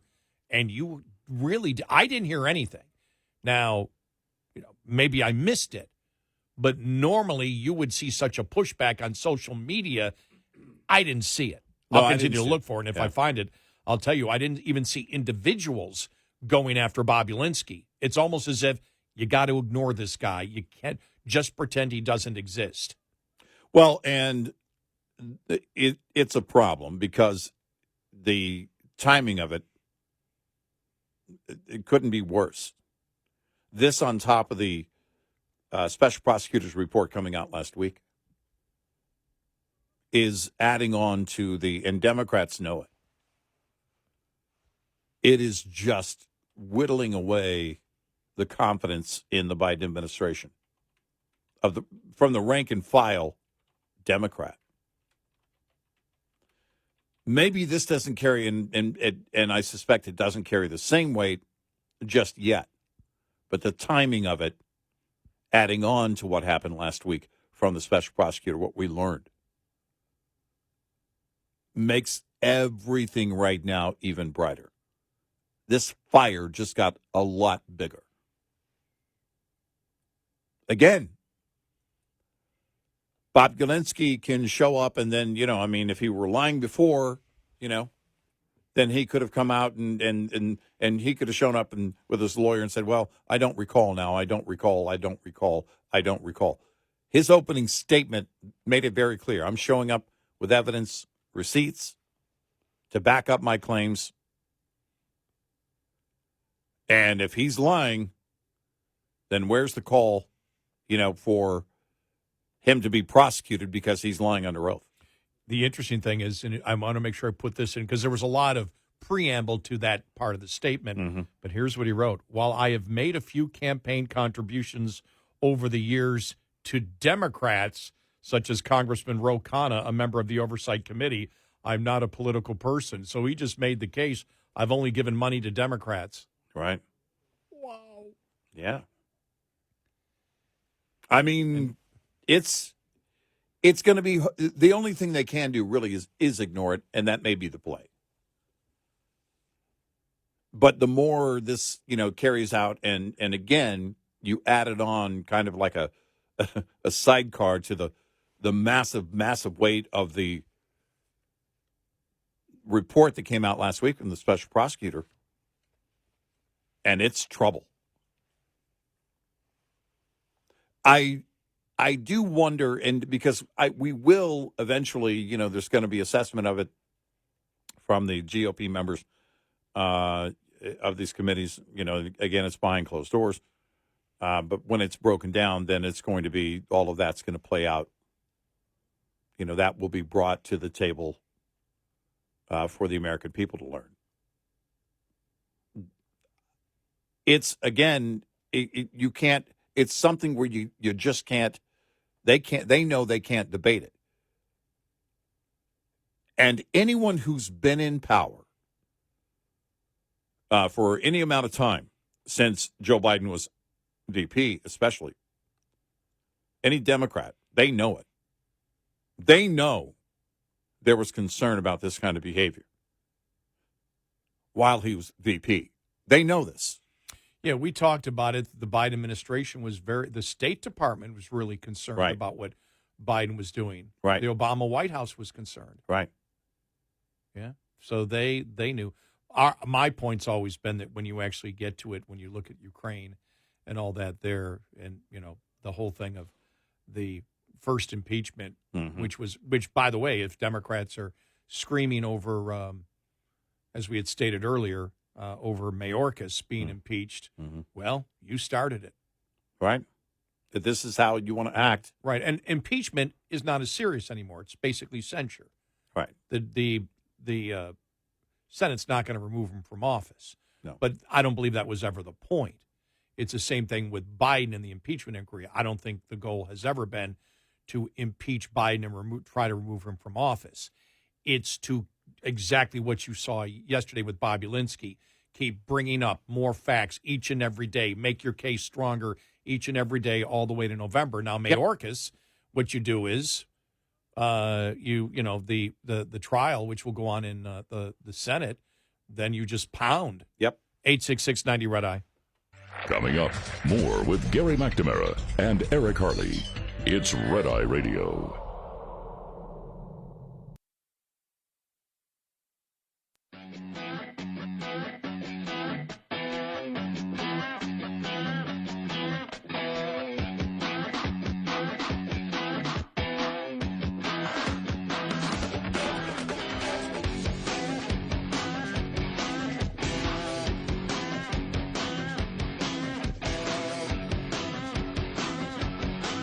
It's Red Eye Radio. He is Eric Harley, and I'm Gary McNamara. And that's the search, when something like when Bobulinski, who was a business partner of Hunter Biden, when he testifying yesterday, you look at it and you say, okay, who has actually done their homework? So it's very hard to attack. And you and I have said this across the board. You don't see much about Bobulinski at all because he's tough to debate. Yeah. He said, right. Well, no, I was here. Here's what happened here. Right. And he's willing to challenge anything. And he's very big on saying, I care about the truth, care about the truth. Here's the truth. He's the one that said in his opening statement, under the penalty of perjury. Right. We've stated this all along. Now, I don't know what his political beliefs are, but conservatives never have to lie. And if you don't lie, you can defeat the Democrats' argument every single time. Yep. And Bobulinski is an example of that because nobody on the left will really touch him. We'll see if they will after his deposition yesterday. We'll keep scanning to see if they have any solid arguments or not.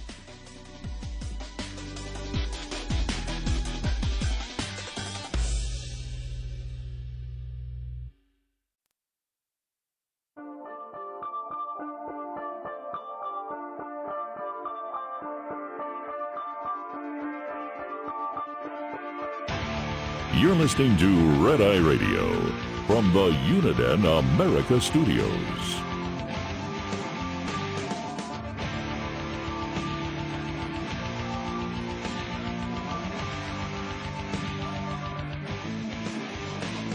It's Red Eye Radio. He is Eric Harley, and I'm Gary McNamara. So I guess you had mentioned it earlier, but thousands of Uber, Lyft, and DoorDash drivers to strike today to demand fair pay. All right. Thousands of drivers are expected to go on strike across the U.S. on Valentine's Day. Justice for app workers. Okay. I just find that interesting. Justice for app workers. I guess. I'm an app worker. Yeah. A coalition of representing more than 100,000 drivers announced its strike last week. These drivers who work as independent contractors have accused the company of offering unfair wages and taking the majority of their commissions. A coalition said in a news release that drivers should not have to worry about making ends meet and demand changes from Uber, Lyft, DoorDash, and all the app companies profiting from our hard work. Well, the IBAW, the International Brotherhood of App Workers, has put out their statement.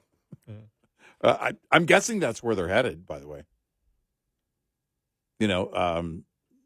Not just app workers, but gig workers and unionizing. And, that's typically is what we see. When you see something like this, California has made it, difficult on businesses large and small. Well, you can't be an employee. You can't be a contractor. You have to be an employee. And that becomes problematic for small businesses. And I understand that Uber and DoorDash aren't considered small businesses. But there are plenty that were hurt by that move in California. So now, the question is, all right, you and I have picked apart the business model for any of them. Yes, DoorDash, yep. Any of those app workers, Uber, Lyft, because you're going to have to, people are going to have to feel like it's worth their time.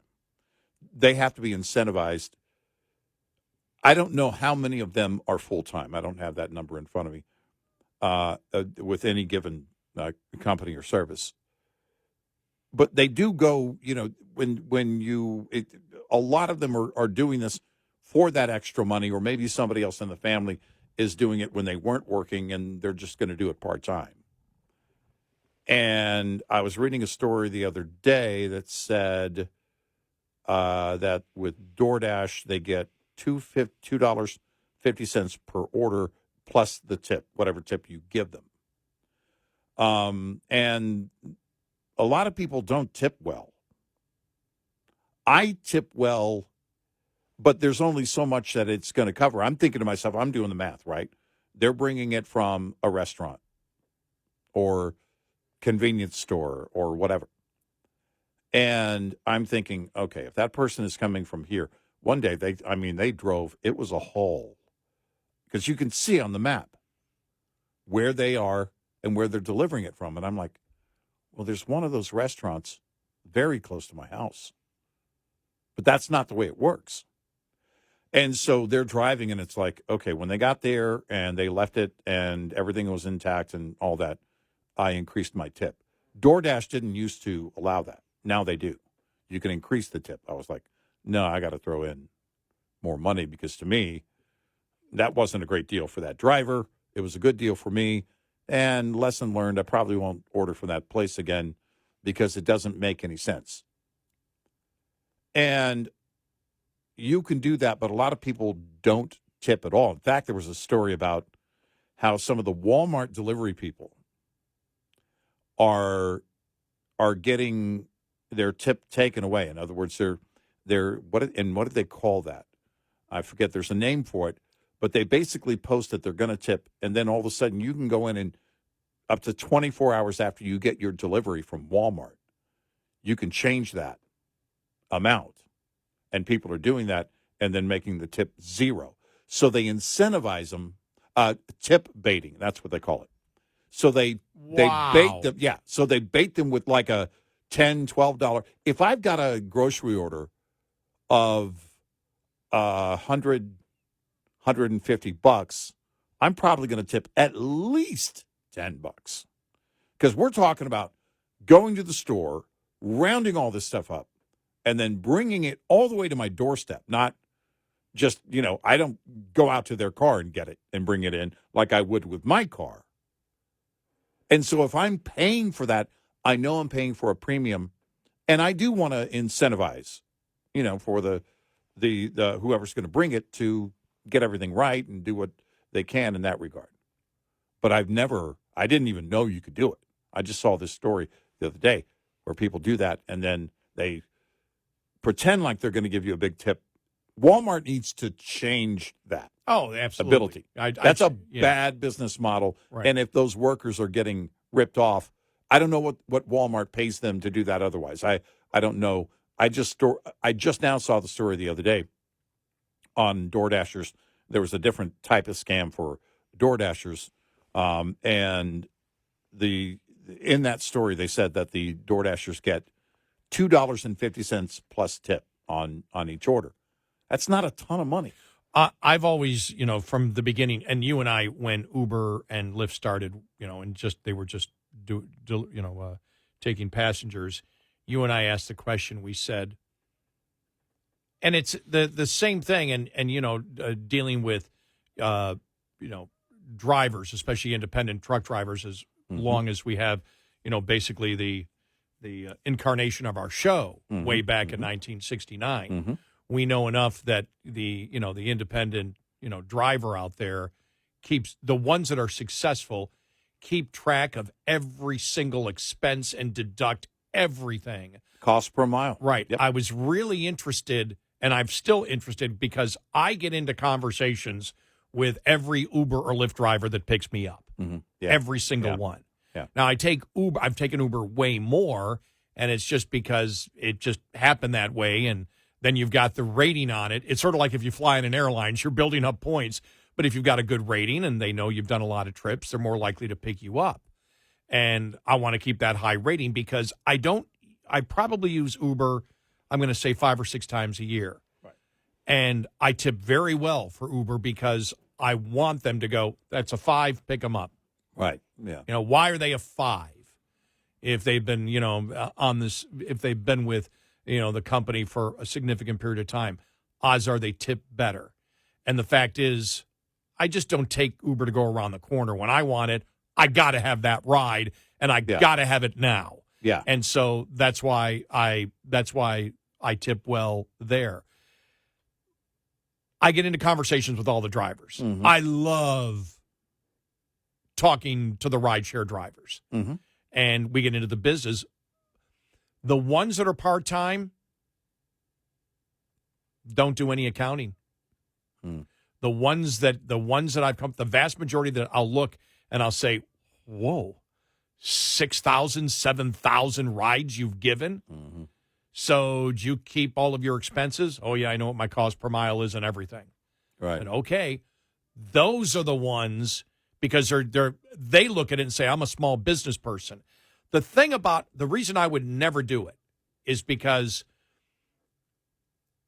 I won't say never, but maybe in a different life I might, because I am not going to take the second biggest piece of property that I own and put it into a business model unless I have figured out everything to the dime, every tax deduction, everything else, and analyzing it in my mind whether it will work or not. Right.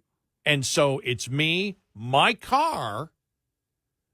There are some drivers I met who bought a car just for Uber and are paying it off, and it's separate from it.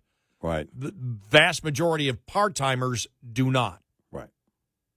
And it's like, well, I did pick up a little cash. Well, do you even know if you're making money in the long run? Right. Do you actually know if you're making money?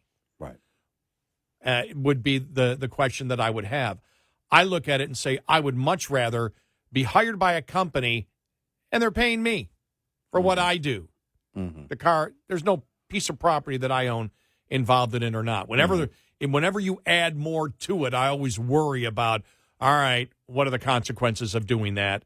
And does it get too complicated? And do I want to go through all of that work to make and look and go, okay, I'm making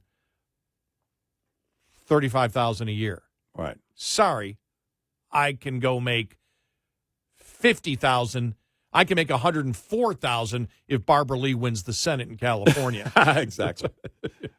And it's just, all I got to do is worry about me. Well, that's also a kind of the back and forth with owner operators in trucking. And, I know a longtime owner operator who last year became a company driver for the first time. And he's working for a smaller company, but he and his wife both love it. She's always with him on the road, and they just absolutely love working for this company.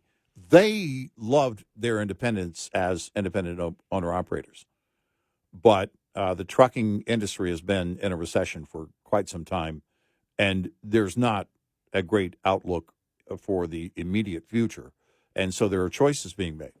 The business models here with Lyft and Uber and DoorDash, the business models are interesting because now we kind of expect that everybody should want to, every restaurant, every grocery store, every retailer should want to bring stuff to our door.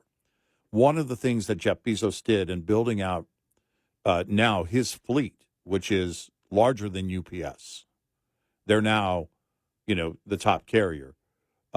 And he got a lot of independent owner-operators or contractors to buy fleets of vans for the last mile.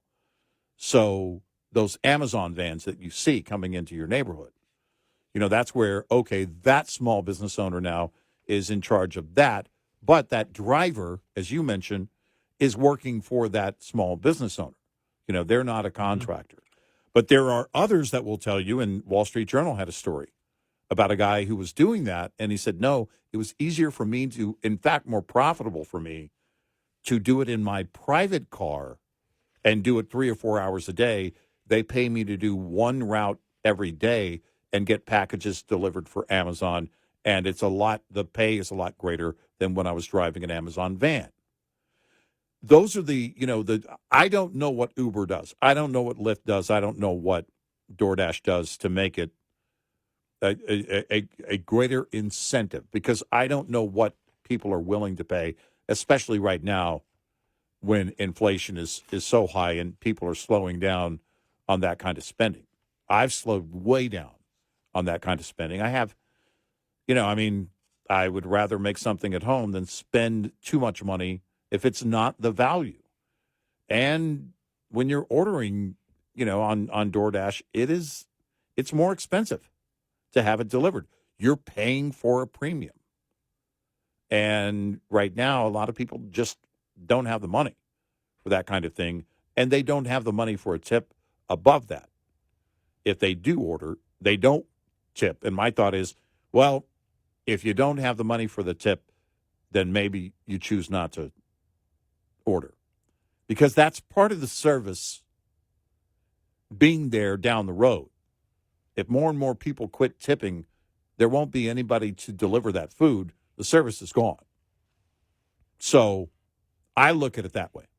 Poor guy yesterday delivered something to me, ordered flowers, and I paid a $15 tip. That's a pretty big tip on a $70 order. Mm-hmm. Flowers were beautiful. He got there, and then I watched him outside my kitchen window. I was watching him. He got out there while parked in front of my house. He was putting oil in his car. I've been there, and I thought, man, yeah, the guy's working his butt off, trying to make ends meet, doing everything that he can here. So, we'll see where it goes, but the business models do have to change. I don't have the answer as to what that looks like. 866-90 Red Eye. Lines open for your calls. 866-90 Red Eye on Red Eye Radio.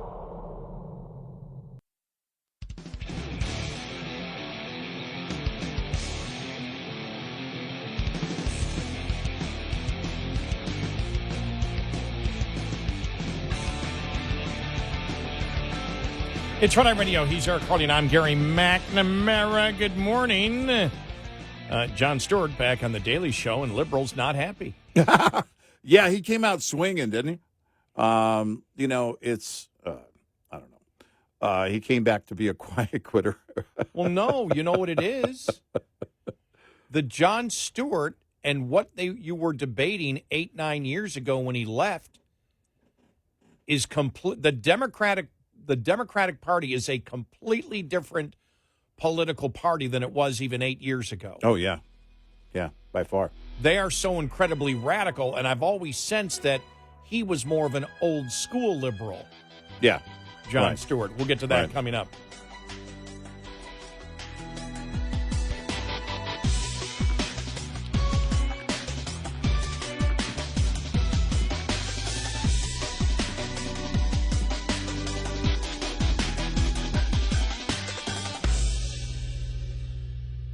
This is Red Eye Radio on Westwood One.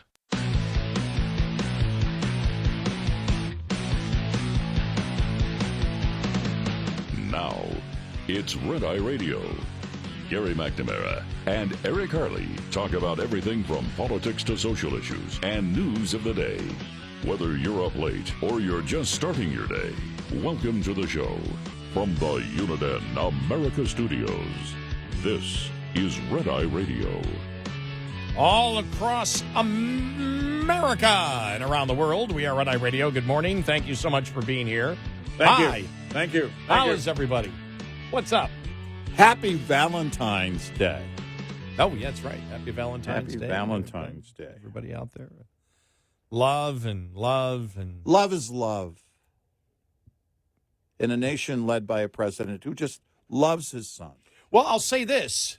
Mm-hmm. We're because of the whole Bobulinski thing yesterday and where that is going, because when we say love is love with Biden, that goes back to the liberal pundits trying to say that all of this happened. Everything that happened with the Biden family is just because Joe loves his son. Mm-hmm. He loves his family. and love is love. Of course, it's ridiculous because there's only really two things that could have happened. Joe Biden was involved in an influence peddling, pay-for-play with foreign adversaries that represented foreign governments and foreign governments. It's that simple. Either he was involved in it and did the pay-for-play, because we know that his son, and his brothers, that's what they were doing. They're trying to do anything possible to convince foreign adversaries that they could get Joe Biden to do something for them. So either he was involved in the influence peddling pay-for-play and committed illegal acts, or the entire Biden family except Joe is corrupt. Right. And Joe really is having major cognitive problems because his whole family for over a decade has been ripping him off and using his presidency, and he didn't know it because he's just a naive old man who loves everybody. Right. And we state that based not on any partisan opinion, but on the facts. Right. And the facts are the Biden family was enriched by tens of millions of dollars. We know.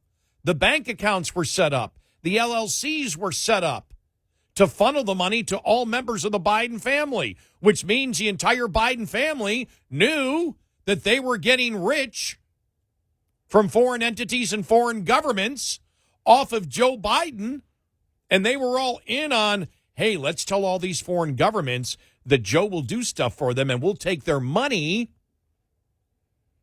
but we won't deliver anything. Yeah. And old stupid Joe, whose love for us is completely misplaced because we're using him, he doesn't have a clue. He doesn't have a clue. His cognitive abilities are shot and gone. We can rip him off.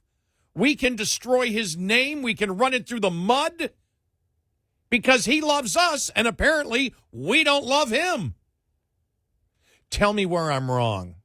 They say love is a two-way street. Not always. Not with the Biden family. It's only a one-way street, if that's the scenario. And that street leads right to the bank. Now, if everybody loves each other equally, that would be the other scenario, which was Biden was involved in it, knew everything that was going on, as Bobulinski says, and was part of enabling the system to enrich his family. And it doesn't matter whether he got the cash. All that matters is any entity gets the cash based on what they did, based on influence peddling. Mm-hmm.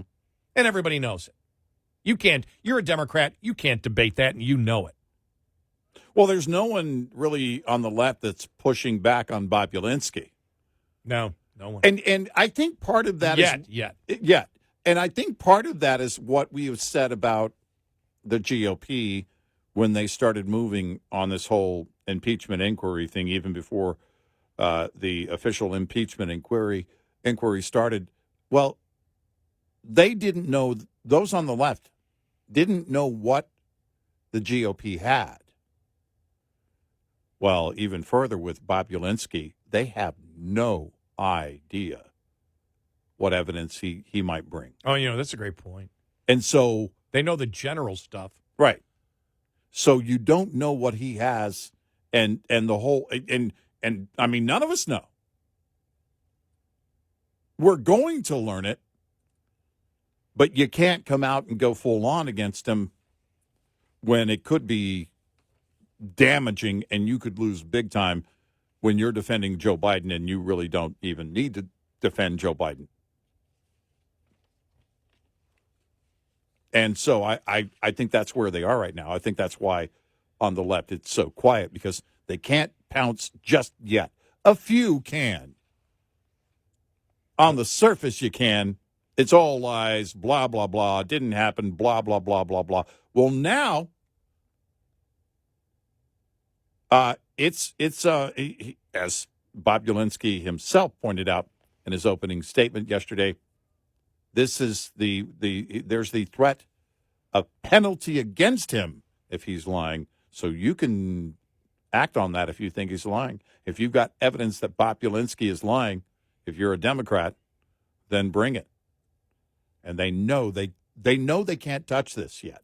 Well, we have seen what the Democrats have said. Well, this is about Hunter Biden. It's not about. Remember, it wasn't about Joe. Mm-hmm. And now it's like and they're still on the second scenario. Mm-hmm. Because as we have stated, if you wonder why we say that, Joe Biden loved them and loved his family, and his family clearly, the second scenario is hated Joe, including his wife, because she knew all this was going on. Yeah. They all hate Joe.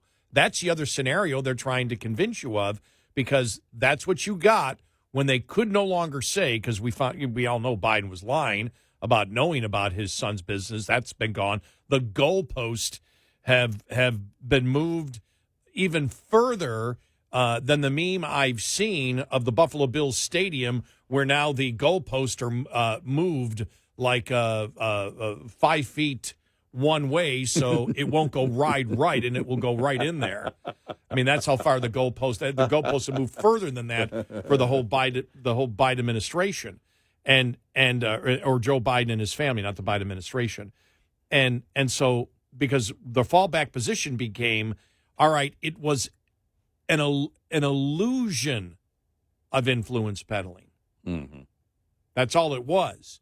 Yeah. That Hunter was selling the illusion of influence. And so and nobody ever broke it down, and nobody asked the question, well, what does that mean? Right. When you say illusion of influence, and what it meant was they're trying to sell you on the point that Hunter, they don't mention his brothers, they just say Hunter. Well, Hunter basically was going to these foreign adversaries and promising that he could get his father to do something, but his father never agreed to it. Right. And it ended there. Nobody asked any further questions. It ended there. Making false promises. Right. He made false promises, and that was it, because he was this, drug addict and needed help. Mm-hmm. And then his father just loved him, mm-hmm. and it was Hunter using him. And it's like, well, you can't make that case. You cannot make that case based on the facts that we already know. And the facts that we already know is Biden's brothers were also involved in it and doing the same thing. Mm-hmm. And so you've got Hunter, you've got his brothers, and then you have the labyrinth of bank accounts and 20 different fake corporations set up to transfer money to all the Biden family members that comes from Hunter and the brothers. Yep. Yeah. And so it expands out then, because we're not just making fun of the family or doing it. This is they set the table. We're just saying, okay, you've set the table this way. Here's how you set it. And you set it by saying that the entire Biden family was involved in it. They were involved in getting rich. And I know one thing, and probably most of you, there are some Democrats that are just so stubborn and just are delusional that they wouldn't agree to this or agree to this statement.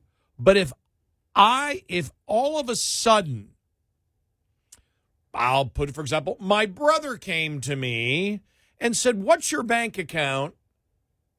Or let's set up a new bank account for you so I can transfer hundreds of thousands of dollars to you. Mm-hmm.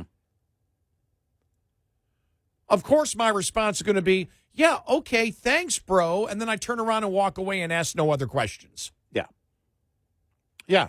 And sure. So when the defenders of Joe Biden and Hunter Biden, which are all Democrats, that's the last fallback position they had. It's an illusion, an appearance of influence peddling, but it actually didn't happen. What you're saying is the entire Biden family is corrupt except Joe, and Joe shouldn't be president because he does not have the cognitive abilities to serve. If he didn't know for over a 10-year or 12-year or 13-year period that his entire family was destroying his legacy by promising foreign adversaries of the United States that Joe would do something to help them. Mm-hmm.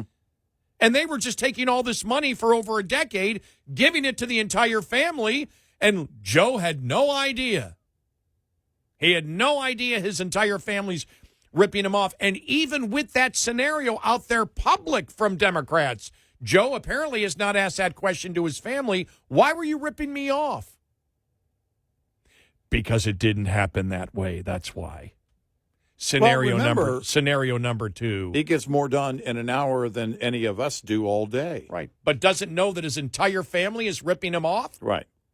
That his entire family? It's one way or the other. And including his wife is corrupt? It's one way or the other. Yeah. And the fact of the matter is what you just hit on. All right, he knows at least what's being alleged in the media. Right. And is not asking questions of them. Hey, what gives? No one is asked. By the way, no one is trying to defend the multiple bank accounts. No one is trying to say, well, those don't exist. Because, of course, there's proof that they do. So why were they set up? All this is still to be outlined with many questions to be asked along the way. And you're saying that, they're trying to say, that Joe Biden is learning all this in the media for the first time. He didn't have anything to do with it, according to that one theory. The one theory, yeah. And he didn't ask them about all these bank accounts that actually do exist that nobody's contesting. Yeah, don't get angry. Democrats, don't get angry at us. We didn't set up the second scenario. The friends of Joe Biden did. Mm-hmm. The friends of Joe Biden said, let's make Joe out to be the complete biggest idiot ever, right, who has no idea that his family is destroying his legacy, that they're entirely corrupt, and they're using him. Right. Because that's the scenario. That's the fallback scenario that Democrats are promoting. And the thing is, Republicans, and I'm still disappointed in Republicans for not tearing it apart just like we did. Because that's what I do. If I was Comer, all right, let's see what they're saying. They're saying that it was an illusion of influence, an appearance. Right. That Joe never did anything. Right. So that means Hunter and his brothers were using Joe Biden. They were lying to foreign governments. This would be the second scenario. They're lying to foreign governments in order to get millions of dollars to enrich the entire family. And the reason Joe didn't get any money, or we haven't been able to trace money back to Joe, is he was completely unaware that his entire family was ripping him off. Nobody was loyal whatsoever. If Joe loves Hunter and Joe loves his family does not love him back. If that's the scenario they're trying to sell, they were trying to rip off an old senile man who has no idea what's going on around him because he still isn't asking questions after knowing that this scenario was out there and being promoted by his allies. Mm-hmm. You know, it's the same thing when you think about it. It's the same thing with the special counsel. What do you mean? I am fit to stand trial. Exactly. Oh, really? He's more fit, and from what we're told, than any of us. Right. By that case, I'm not fit for trial. He could be on trial in 1 hour, and it would take us all day to get that kind of standing on trial. I mean, it's just, the things that they're attempting to convince the American public that Democrats go, okay, we're going to go with, even the Democrat voters, we're going to go with this, we're going to go with this, we're going to go with this. All right, let's try to defend this. Let's try to defend. Well, and that's it. You have to walk that through. You have to walk it all the way through. Otherwise, and none of it stands up. The only thing that stands up is exactly what's being alleged by Bobulinski. And now it's just proving it. That's it. 866-90 Red Eye. Brought to you by Hot Shot Secret. Hi, I'm Jen Loomis, a transport safety expert at J.J. Keller, and I'm here to share a tip on roadside inspections. Drivers must always be prepared for a roadside inspection. This means drivers should always have their personal, vehicle, and company credentials organized and ready, and having any shipment paperwork such as bills of lading or hazardous material shipment emergency response information organized and ready for the inspection official. Just an FYI, the top 2 violations written against drivers every year, as well as during Operation Road Check, are log general form and manner and log not current. Both are completely avoidable if the driver keeps the log accurate, compliant, and current at all times. Having the vehicle ready for inspection involves the driver conducting daily inspections and making sure any problems that are discovered are immediately corrected.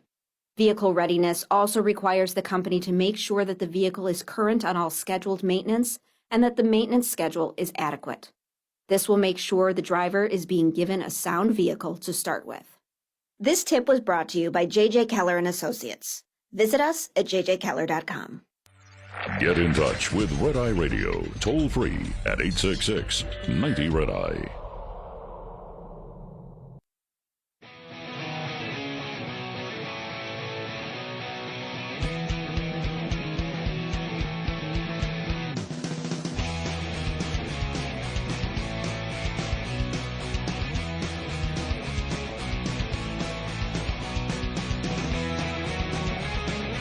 It's Red Eye Radio. He's Eric Harley, and I'm Gary McNamara. Coming up finally the bottom of the hour, there's more to the whole thing with Biden influence peddling, and it was the Rob Walker interview the other day. Jonathan Turley had some comments on it yesterday in the New York Post. We'll have that for you, even though he attempted to defend Biden, or not defend Biden, but just say a lot of I don't knows and things like that. Mm-hmm. Jonathan Turley says, nope, he made it worse. And we'll get into that and how they, what they actually asked, what were some of the questions, and what were some of his responses. So that coming up, plus a whole bunch more. The inflation numbers, we talked about that a little bit earlier in the show. We'll get back to a little more on that. Plus, Barbara Lee, $50 minimum wage. She's running for Senate in California. Only 50? 50 is what she's looking, and that's a national minimum wage, $50 an hour. Yeah, okay, well. $104,000 a year would be minimum wage in the United States. That's what she wants. I'm not listening to anything less than $100 an hour. Oh, well, I just went, so you're using the reparations technique here? Is that what you're attempting to do? I'm going to virtue signal big time. I am going to put out an amount that we could never do, but people will believe that I care more if I say that.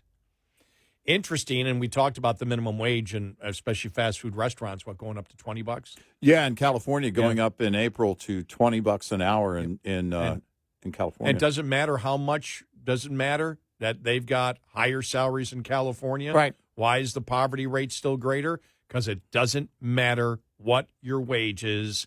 It's the difference between what you have to buy and what you make at the end of the day. Yep. And that's why they're number one in poverty. Yeah.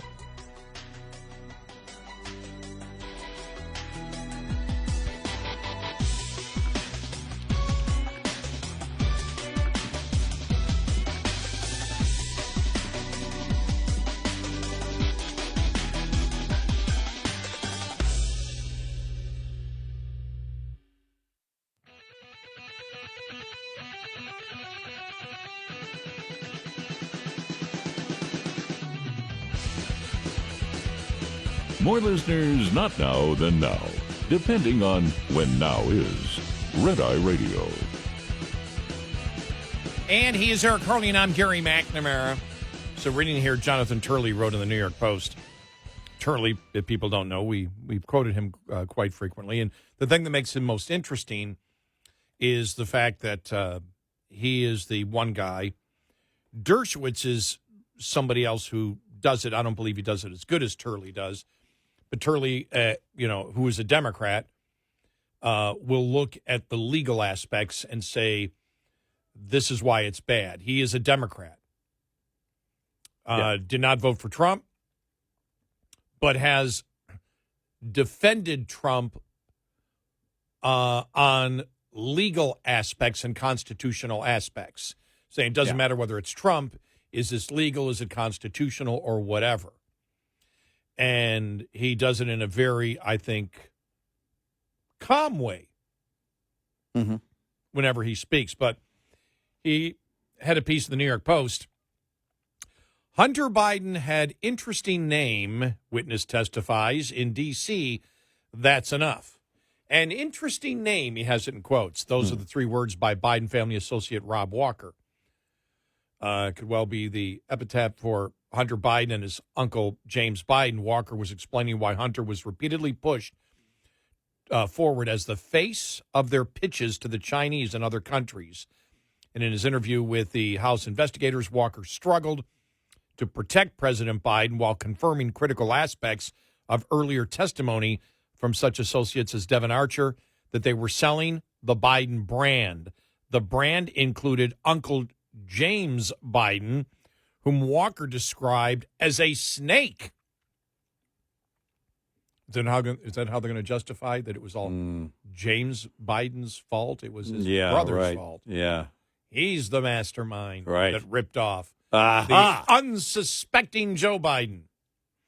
Walker and his associates had a letter to the Chinese come from Hunter because that's what he thought the Chinese expected. He admitted that the Chinese were led to believe that they all worked for Hunter Biden. After all, he had an interesting last name that probably get people in the door. The interesting name is how a Beltway bandit avoids saying influence peddler. Right. You are peddling the name, an effort that is reinforced when you repeatedly produce Joe Biden on the speakerphone or he drops by for lunches. It's also the same name drop when Hunter wanted to make sure the Chinese paid up, as revealed in the infamous WhatsApp message, where he said, I'm sitting here with my father, and we would like to understand why the commitment made has not been fulfilled. Tell the director that I would like to resolve this now before it gets out of hand, and now means tonight. And Z, if I get a call or text from anyone involved in this other than you, Zhang, or the chairman, I will make certain that between the man sitting next to me and every person he knows and my ability to forever hold a grudge that you will regret not following my direction, I am sitting here waiting for the call with my father, end of quote. Yet when the questions turned to the most incriminating messages, Walker shrugged. When asked about the references to the big guy receiving 10% of the deal, an apparent reference to Joe Biden, Walker declined to say who the big guy was. When he was asked about Hunter's repeated references to his father and calling his father my chairman, Walker insisted, I don't think that Hunter was healthy at the time. Likewise, when Hunter says his father vetoed the deal on a proposed Sino-Hawk deal structure, Walker again said Hunter was not well. So Hunter was a legitimate businessman with an interesting name all the way up to the point that he made admissions on alleged influence peddling. He was then interesting but unhealthy. Walker could not explain why Hunter told him to send money to Biden family members and said he could not explain why James Biden had to be part of all the deals. Walker repeatedly emphasized that Joe Biden was not a direct part of the deals. While this is a political defense, however, it is not a legal defense. As I previously written, federal courts have long treated payments to family members as evidence of bribery and corruption.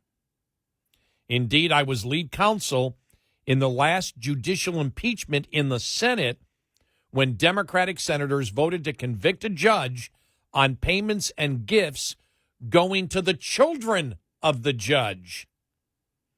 Neither Hunter nor James Biden have demonstrated any particular skill beyond an absence of inhibition and an abundance of appetite. What they have is an interesting name, and in Washington, that is enough. We'll see where this goes. I just think where it's going to go is the fact that the Republicans just want to keep pounding this all through the summer and early fall up to the election. Yeah, I think so. I think that, when you look at it, it's and there's who knows how much down the road. Think about it. We're in February of 24, and we're just now getting to Bobulinski testimony. I know. And so there's so much coming. There's plenty to carry this through November 5th. But you want to tell the story. That's the point. You want to tell the story. Look, if there's overwhelming evidence that comes out and nobody disputes it, and then all of a sudden there's a turn in the media going, oh, wait a minute. They behave that way. You may scoff at that, but that's how they behave. We're just learning. All of us here at NBC News, all of us here at CBS have just learned, and then all of a sudden they're paying attention. There could be pressure on Biden, enough pressure, but I don't think it's going to go that far. I just don't have the confidence that it goes that far. I guess we'll see. The bigger push right now is to get him to step aside because of his mental status. And I don't think he's going to step aside for that. He's the guy. And Democrats, you picked him. He's your guy. You picked him in 2020, and he's not going to stand down. And I know most of you don't want him to be the guy, but you picked him. You wanted him to be the guy in 2020, and here he is. Well, as we said, the second scenario that Democrats support, when you break it down, is not a strong scenario, because what it's saying is the entire Biden family is corrupt and was just taking advantage of poor old Joe, who apparently has had cognitive problems because he couldn't figure out that his entire family was attempting to destroy his legacy for the last, 12, 13 years? Yeah. And he had no idea it was going on. Right. And it's like, well, no. It was bad Hunter. It was just Hunter. Hunter was bad, and his father just loves him. Yeah. But we don't buy that. No. We buy the first one, which is Joe Biden has been in public office to enrich his family. Yeah. That's what it's about. Yeah. Yeah. To enrich his family, because you cannot, there's no way, and that's why the Democrats are quiet right now with somebody like Bobulinski, because when you come out and you lay this out, you lay this all out, the entire flow chart of all the money going to all the Biden family members, do the Democrats think that that's appropriate? Is there anything? Because, see, Democrats are completely quiet. The voter, the people that I look at, and I've mentioned this before, the friends that I have that, over the years, a lot of rock people and stuff like that were totally vocal during the Obama administration and then hated Trump. They are completely quiet right now, completely quiet on everything. You go to social media, you don't see the average person, Democrat, the voter, vocally supporting anything. No. That the Biden administration is really doing. No, you don't. And he doesn't really have the same level of surrogates that you have seen for Democrats in presidential election years, in modern presidential election years. He just doesn't. And you're likely not going to see that change. Because tell me what you promote. Are you going to do a Karine Jean-Pierre? Oh, no, I think he's energetic. I think he's great.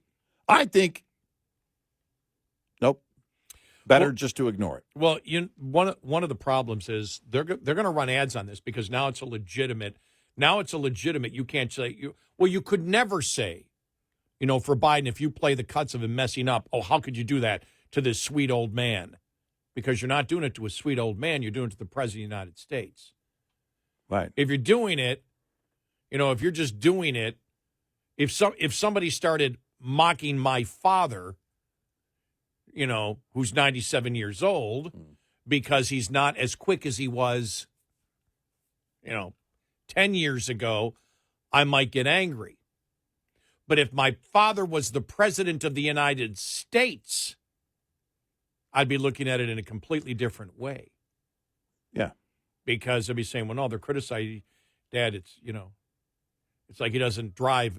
He hasn't driven in a while now, and I don't think he has any plans of driving, And there comes a point when we've all done that. Sorry, that we've probably every family has done that with somebody who's gotten elderly. You can't drive anymore. Right. Yeah, I can. No, Right. you can't. Right. You can't drive. You can't be trusted anymore. And I know he drove like within the last year, but I don't think he's driven at all in the last 6 to 8 months. Right. And I think he drove once somewhere, just not far.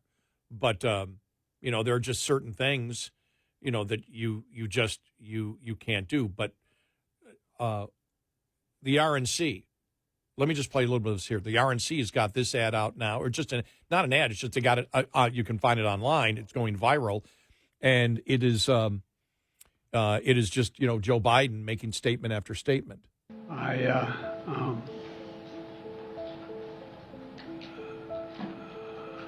Anyway, and I don't want to. Well, maybe choose my words. I was just thinking. Anyway, I just look. I mean,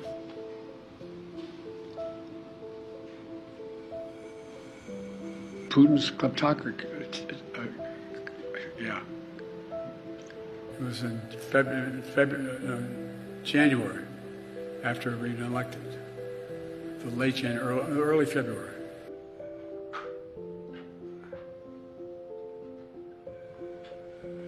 He said, it's not. By the way, the one that was silent, he's just staring there. He can't. Right. He's not saying anything. He's just staring into space. He's lost. And it continues for 5 minutes. And you can't sit there. Here's the problem. Politically, you can't say, how dare you do that to an old man who is losing their cognitive abilities, because that's not what they're saying. So it becomes a totally legit. And the public. When you see the public, it was the ABC poll, 86% believe there's a problem there. Yeah. And even if the media tries to say, well, is he too old? It's not the age. Not the age. But it doesn't matter. It still means the same to the average person. Right. They're trying to sit there and go, oh, it's his age. No, it's his cognitive abilities. That's what it is. And so it becomes a complete legitimate issue if you're saying that he has the vigor of a 20-year-old. Right. Yeah. He will run circles around the average person out there. He gets more done in 1 hour than most people do all day. Yeah. Everybody knows that's a load of manure. Everyone. You're trying to say he's vastly different behind closed doors. Right. He's a completely different person behind closed doors. That's what you're trying to say. Because we see something very different than what you're describing, and we don't buy it. And, that's what they were trying to do with that Super Bowl message when he was there. And, where they had to edit that thing. They probably had 50 edits in that thing. Oh, yeah. Where he's talking about, the shrinkflation and all that. Right. He's smiling. He hasn't smiled like that since the debate with Paul Ryan. Right. Back in 2012. 866-90-RED-EYE. We'll be right back with more Red Eye Radio with Eric Harley and Gary McNamara.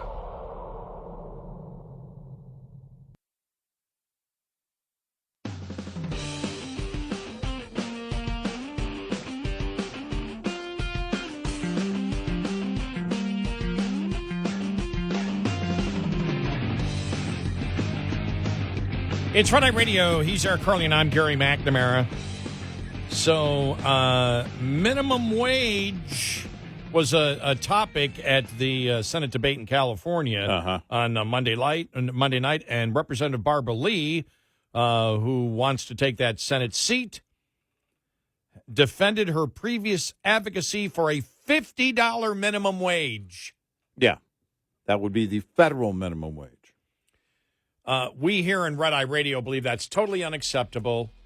We believe it should be $1,000 an hour.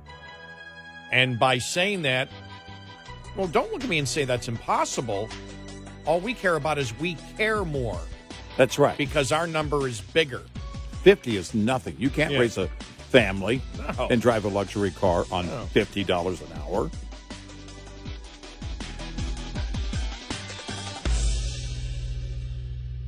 This is Red Eye Radio on Westwood One.